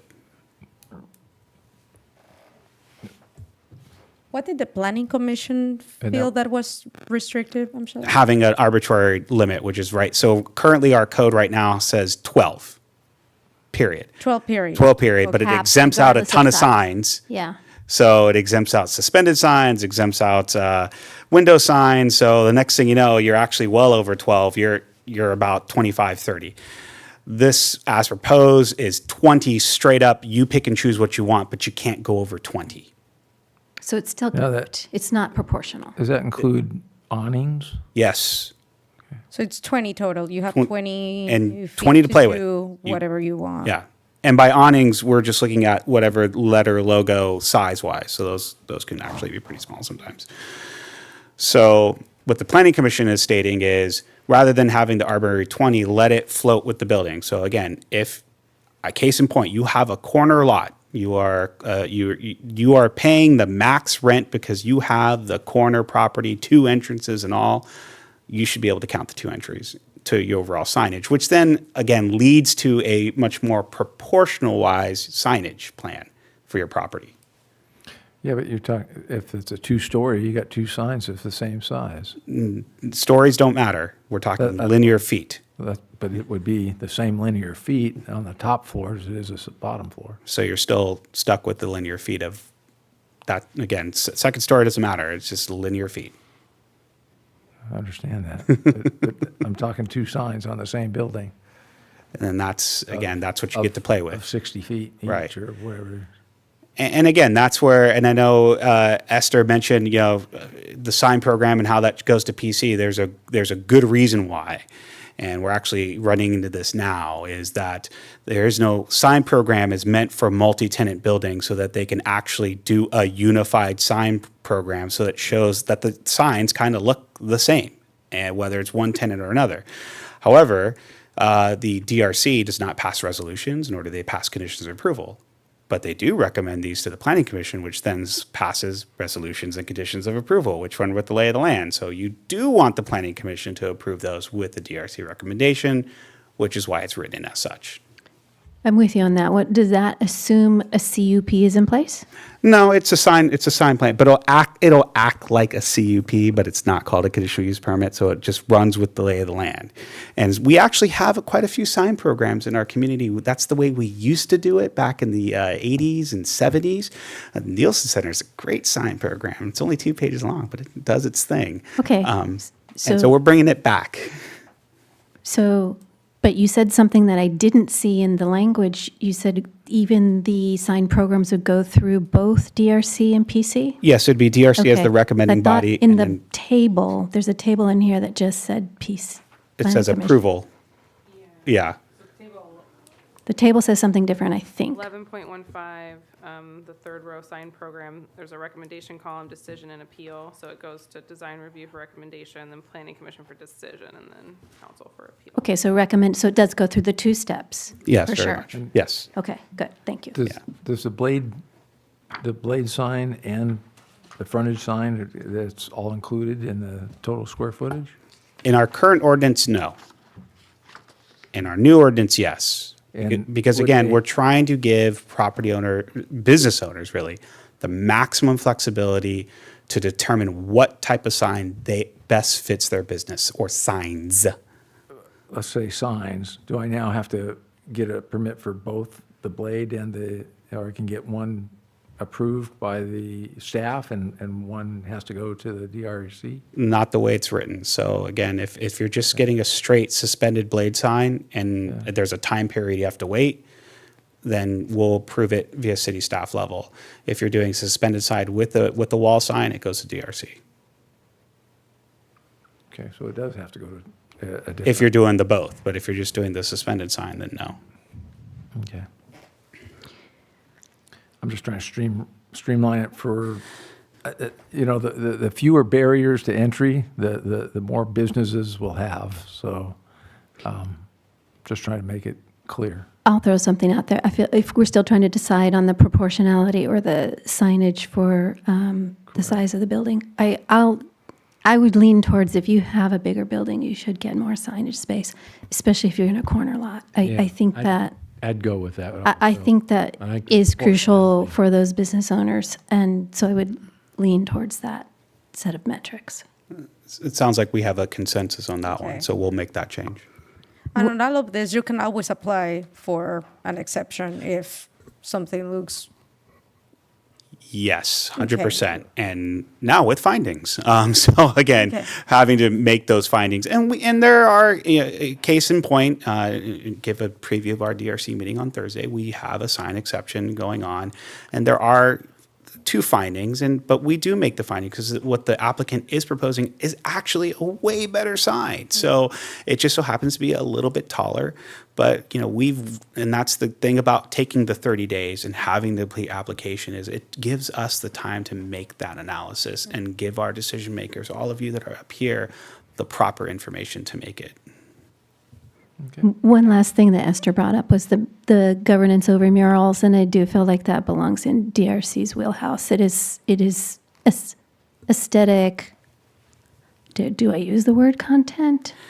So I will. Cultural. It feels like that's a fit for them. So I will take the council direction on this, but I will somewhat be wounded on this hill.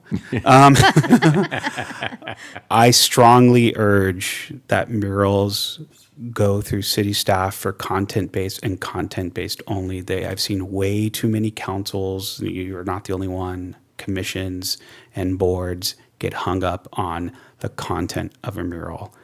And it brings out the worst in humanity to argue over what the message is of a mural versus being very streamlined and straightforward. Does it meet the metrics? Time, place, manner, does it meet in terms of how big it can be? If so, go. But, well, the definition of a mural, is that public art or is that a sign? Well, that's a great example.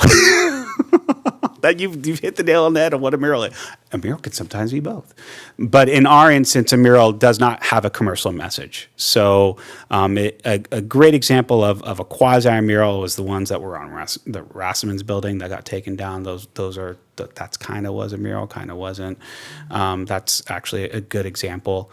But again, looking at a time, place, manner. If the council wants it to go to DRC, then so be it. But we would have to work with Chelsea's staff to make sure those guardrails are in. And again, these do bring out saying that mural is classified as a sign? Does it even belong in this ordinance at all? Maybe we distance it from here. So right now, we don't have it anywhere in any of our ordinances. It's not touched. There's no policy. There's no nothing. This actually starts to have something. We can most certainly take it out. I'll defer to Chelsea here. Yeah, I mean, you could put it in a public art ordinance, but the same like speech rules are going to apply no matter which bucket you put it in, right? Like, because murals often have speech. It's expression. And freedom of expression in the First Amendment is not just words, it's also art, pictures. Well, some people consider graffiti art these days, but I don't think that's what we want in Solvang. No, but So we're talking I'm about permitting looking for mural. a place where we can, But govern it appropriately. But graffiti's unpermitted, so. Yeah, so point being, we can certainly take it out and put it in more of like an art ordinance. That would be a different effort. But I just want to preview that it's not like we're going to avoid the First Amendment by doing that, right? And again, by having it in it right now, even at its form that it's written, it's still, the director has a deference to take it to the DRC if something is completely controversial or is of aura of controversy. And I would hope the director would choose that versus trying to approve it.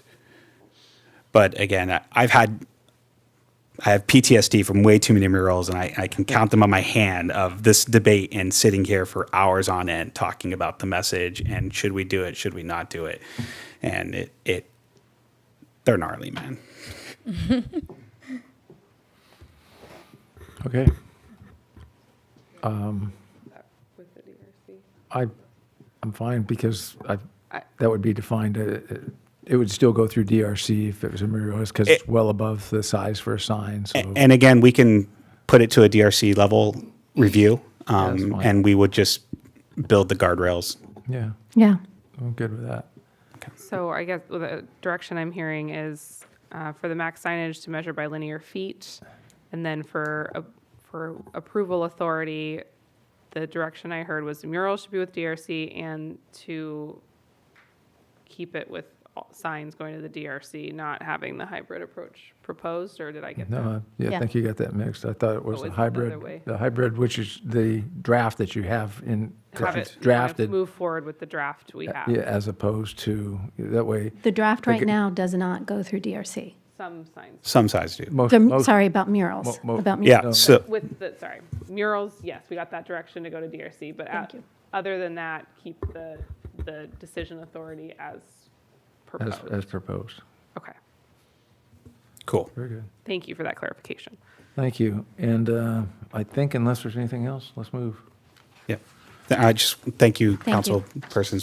council members for this discussion. Really appreciate it. This has been a long journey, but you will have a very good ordinance ultimately in the Do you end. see a light at the end of the tunnel here? Oh, or- 100%. Okay. Will it be in our future or in next generation? No, the aim is to get this in your hands by March. So we Good. will definitely, we'll try Okay. to hit that. Is this something that also should be on our planning workshop? Or we've pretty much gone through all this? We don't need to add this back. And not, you mean talking on February 7th? February 7th? Yeah, that's not part of the discussion, no. Okay. No, we're meeting your existing goals with this discussion, so. Oh, perfect. Okay, we'll move on to item 8B. Thank you, staff. Would you like to read that in the report for us, please? Review and accept the annual comprehensive financial report, ACFR, for fiscal year ending June 30th, 2025. Thank you. Staff report.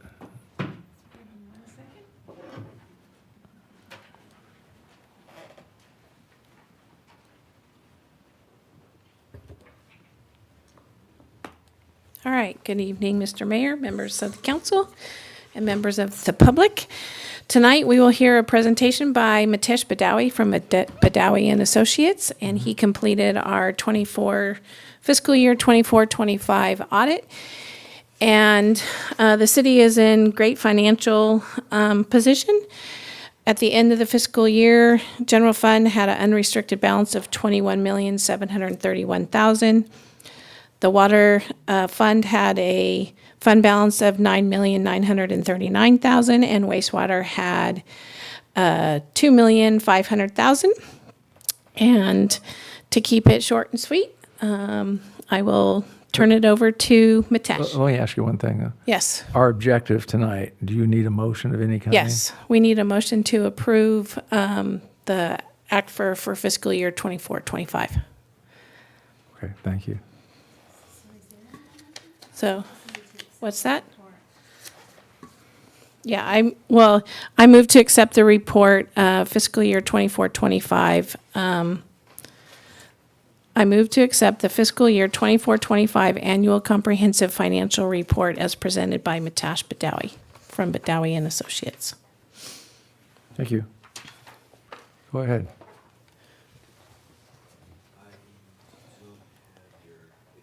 Okay. Good evening, Mayor, we members go. of council. Oh, okay. Just wanted to make sure you can see my screen. Thank you, we can. Yes. Okay, perfect. Well, just a clarification, my name is Mitesh Desai. Ahmed Badawi is my partner or boss. But thank you for allowing us to present the presentation for the 2025 audit of the city's financial statements. Just very briefly, I'll be going over the deliverables and the scope of the audit, the areas of primary audit risks, our auditor's report. Pardon us, we have a technical issue. We're not getting your report or your presentation isn't on our screen. Oh.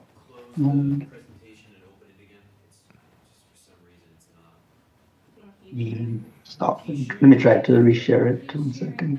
Okay, we have. Tell him to stop sharing it and. I'm told you need to stop sharing and you'll share our screen on your end.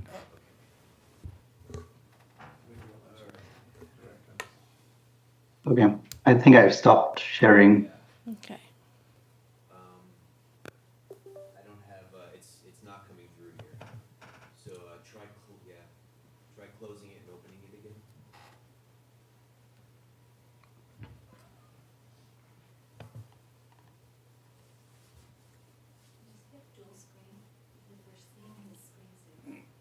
Got it. All right. Yeah. Now close the presentation. Close the presentation before you plug the cable back in. Just have it closed when you plug the cable. It's closed.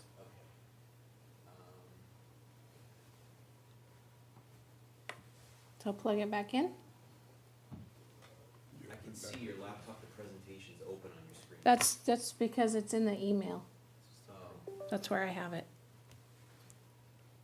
I don't know why that's not coming up.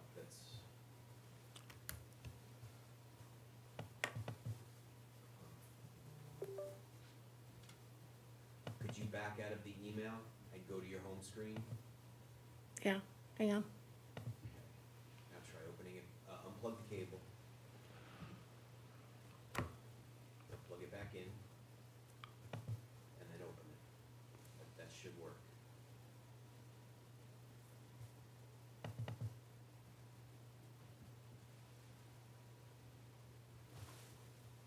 I'm not getting. I haven't plugged it back in yet because I'm waiting for it to open.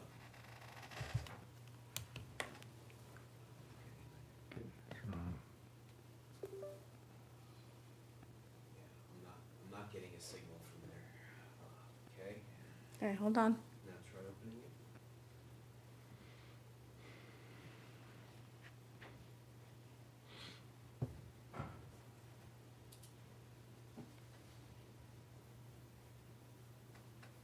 Oh my God, it's slow.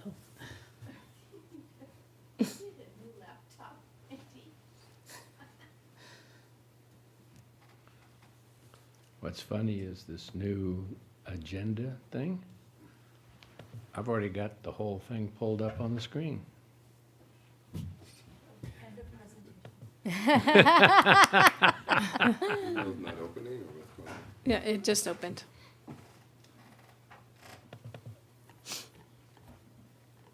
Is that your screen or his? Is this your screen or his? That's not mine. That's gotta be, I don't know whose that is. Is that James? I'm not getting what's on your screen. What's showing? Okay, up? can you What's- click on the PowerPoint? Is there anything there? We're on, I think that's Matesh's screen. I thought. Okay, should I try the other? No, it's because it's coming from multiple displays to a single display, so it's looking at a monitor that doesn't have anything on it right now. hang on a second. Just making sure. Yeah, I have him not sharing, so it says only. Well, host whose can screen share. is that? I don't know whose screen That's that Booty's, is. because it's got parallels on it, that's our programs. Is that what's showing on your screen right now? No, I have the email and the PowerPoint. So it's like, it's acting as like a second monitor, I think, is what he's saying. Oh, so then I have to go to settings? I don't know. Is that your screensaver? Or maybe on the agenda management, like where the agenda is for the public? How about if he talks and we'll just walk through it here? It worked when we came in before the meeting. Well, I'm curious to know whose screen that is. Yeah, I don't know whose screen that's supposed to be, in theory, that's supposed to be our screen. That's what's.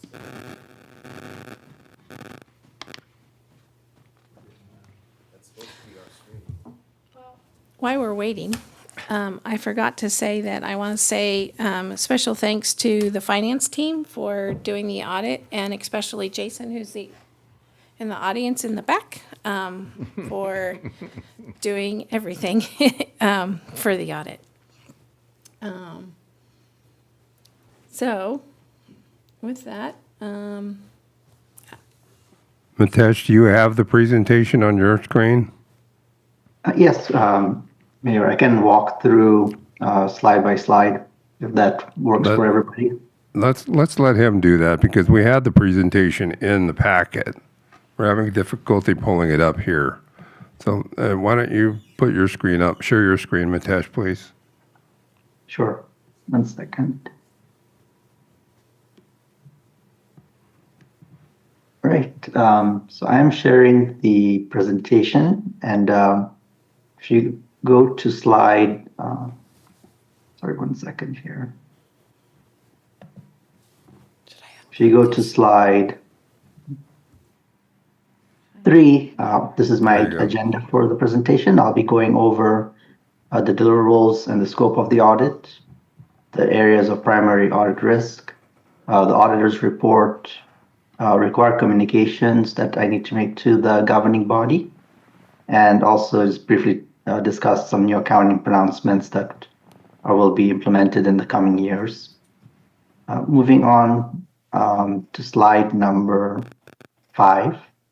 So deliverables and scope of the audit. So we've issued an independent auditor's report on the city's basic financial statements. We also issue a report referred to as a Yellow Book report, which is an independent auditor's report on internal control over financial reporting and compliance and other matters. This year we performed a single audit, and also we look at the city's appropriations limit and perform agreed upon procedures on that limit. We will also be issuing a letter with those charged with covenants, which is essentially just the required communications in a letter form. In addition, we assist the city with preparing the street report, and then also we assist the city with preparing the annual financial transaction reports for the city and the Public Financing Authority. Moving on to slide number 7. This is a slide just listing our significant risks that we identified and we addressed as part of our audit. As part of the audit, we do a risk assessment, which essentially identifies risks. And the two risks listed here are really risks that were required as part of the auditing standards to identify as significant risks. So they're not necessarily anything that we identified specific to the city and had to address. These are standard risks that are in all audits. The first is the risk of management override of internal controls. This is the risk that management may not follow their own internal controls, such as approvals, reviews, reconciliations. We do a number of auditing procedures to address those risks, which would include, for example, examination of journal entries, looking at estimates. If there are any unusual transactions, we would take a close look at those. The second significant risk is the risk of improper revenue recognition, which is the risk that the revenues may be materially misstated. Again, this is a default risk. We do a number of confirmations, and we also do a lot of analytical procedures over these revenues. Moving on to the auditor's report, and then on slide number 9, essentially we follow a number of rules when we're performing our audit that really dictate how we perform our audit, how do we sample, how do we report the results of the audit. So it's not necessarily all subjective and up to us as to what we look at or what we don't look at. We follow generally accepted auditing standards, which are rules set by the AICPA. We also perform the audit in accordance with governmental auditing standards, which are supplemental requirements when we're doing a governmental audit. And then this year, for your federal awards, we did an audit in accordance with the uniform guidance, which are the federal guidelines on auditing those federal awards. We've issued an unmodified opinion this year on your reports. An unmodified opinion is referred to as a clean opinion. What that means is that your financial statements are presented fairly in all material respects. There are significant accounting policies that have been consistently applied. Estimates are reasonable, and the disclosures that accompany those financial statements we believe are complete and accurate. Just moving on to the required communications here. This slide, on slide number 11, clarifies our responsibilities as the auditors and also management's responsibilities, especially when the document, we assist management in compiling the financial statements, and the final document comes out of our office. It's often misunderstood that this is the whole document is the audit report. The financial statements, the note disclosures, the required supplementary information, and all of it is really management's document. Our document as the auditors is just our opinions, which are the first few pages of the report, or the first pages before the management discussion and analysis. And that's our opinion on whether we believe the financial statements are fairly stated in accordance with the accounting standards. That requires us to evaluate internal controls over financial reporting, looking at any compliance matters that have a material impact on the financial statements, and also to communicate the results of the audit management are responsible for the financial statements. So we do provide them with the draft of the financial statements, the account roll-ups, any adjustments that were made to the financial statements, and they take ownership of that. With that, they also are responsible for establishing internal controls or financial reporting, establishing internal controls or preventing or detecting fraud. If there were instances of fraud, they would notify us about it, and also to comply with laws and regulations. If we did have audit findings, which we didn't have any, but if we did have audit findings, it would be management's responsibility to address those findings and not ours. Our responsibility as the auditors is also to maintain independence. So we follow a set of rules set by the AICPA and the State Board of Accountancy that really dictate what we are permitted and what we're not permitted to be doing that would impair our independence. So for example, we cannot act as management. We cannot make adjustments to the accounting records without management's approval. We can't be in any kind of investments with the city. We can't be employed at the city. For these would be items that impair our independence. We had no issues with the timing of the audit. As far as new accounting standards that were implemented, we had a change for compensated absences that really had no material impact on the financial statements. And then there was a new disclosure requirement this year that was also not applicable to the city. As far as estimates that are in the financial statements, just to be aware that there is some numbers that are estimates, which are your capital assets figures, and then also any liabilities or balances relating to your pension and other post-employment benefit plan, which is your retiree healthcare plan. Those are very subjectively based on actuarial assumptions. So just to be aware that there is some estimation in those figures. No difficulties in performing the audit. Any adjustments that we proposed were recorded. No material adjustments were made. And then also we did not identify any internal control or deficiencies that we would believe are material weaknesses. And in terms of new accounting standards to be implemented in this coming year would be GASB statement number 103, which essentially has some modifications to the financial statements and also where certain information is presented and changes what can be presented, what cannot be presented. So there will be, your report will look a bit different next year. Also, GASB statement number 104 requires some additional disclosure for certain types of capital assets, which I don't believe will be applicable to the city, but will be evaluated.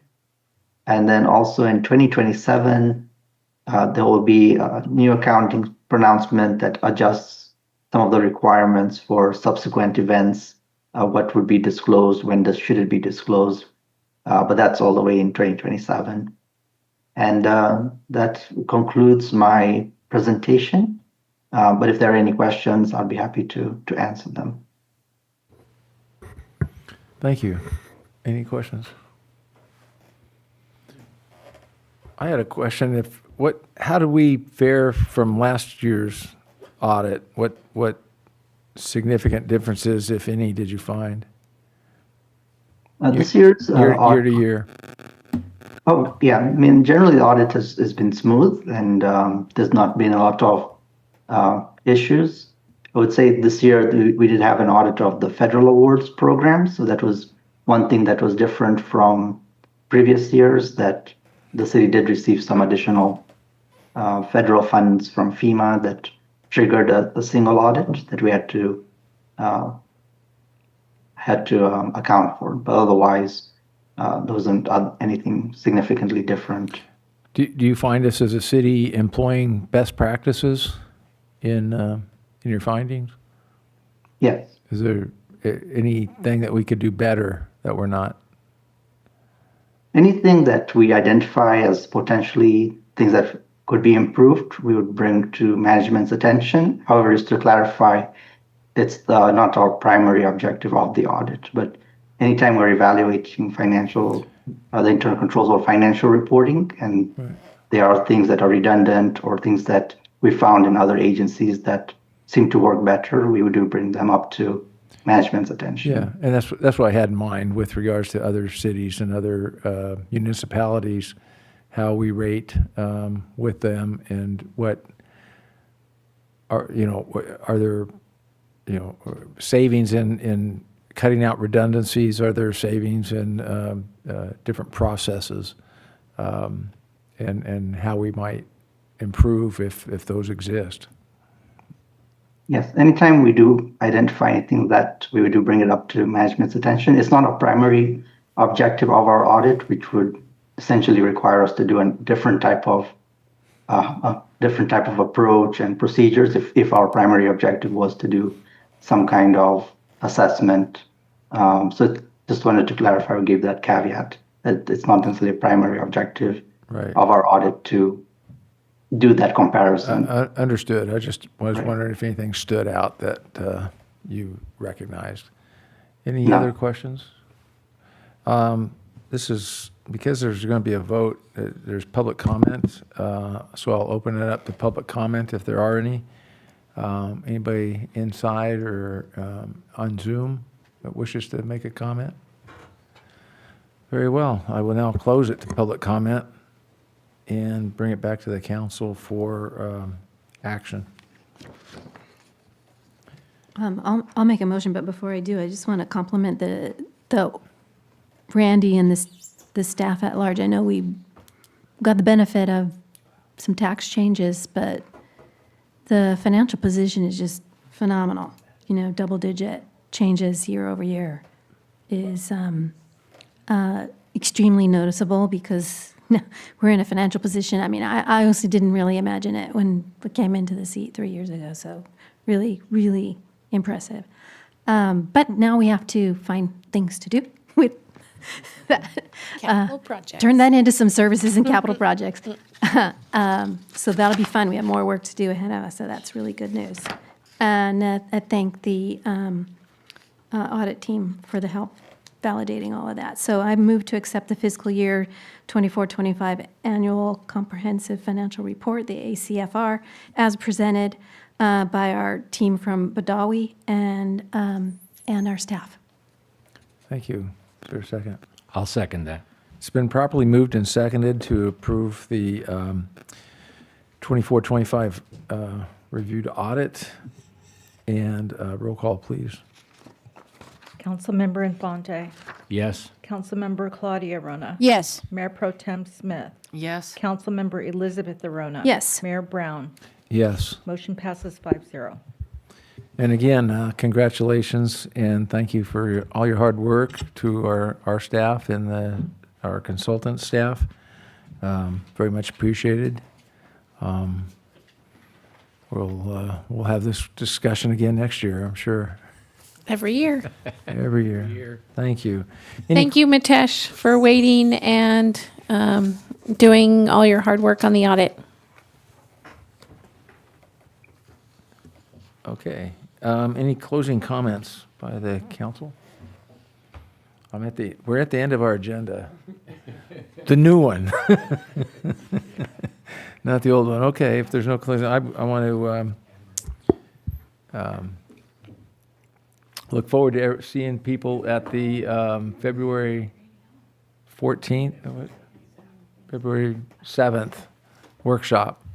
And have a wonderful Martin Luther King Day. Thank you. We're adjourned at 9:12.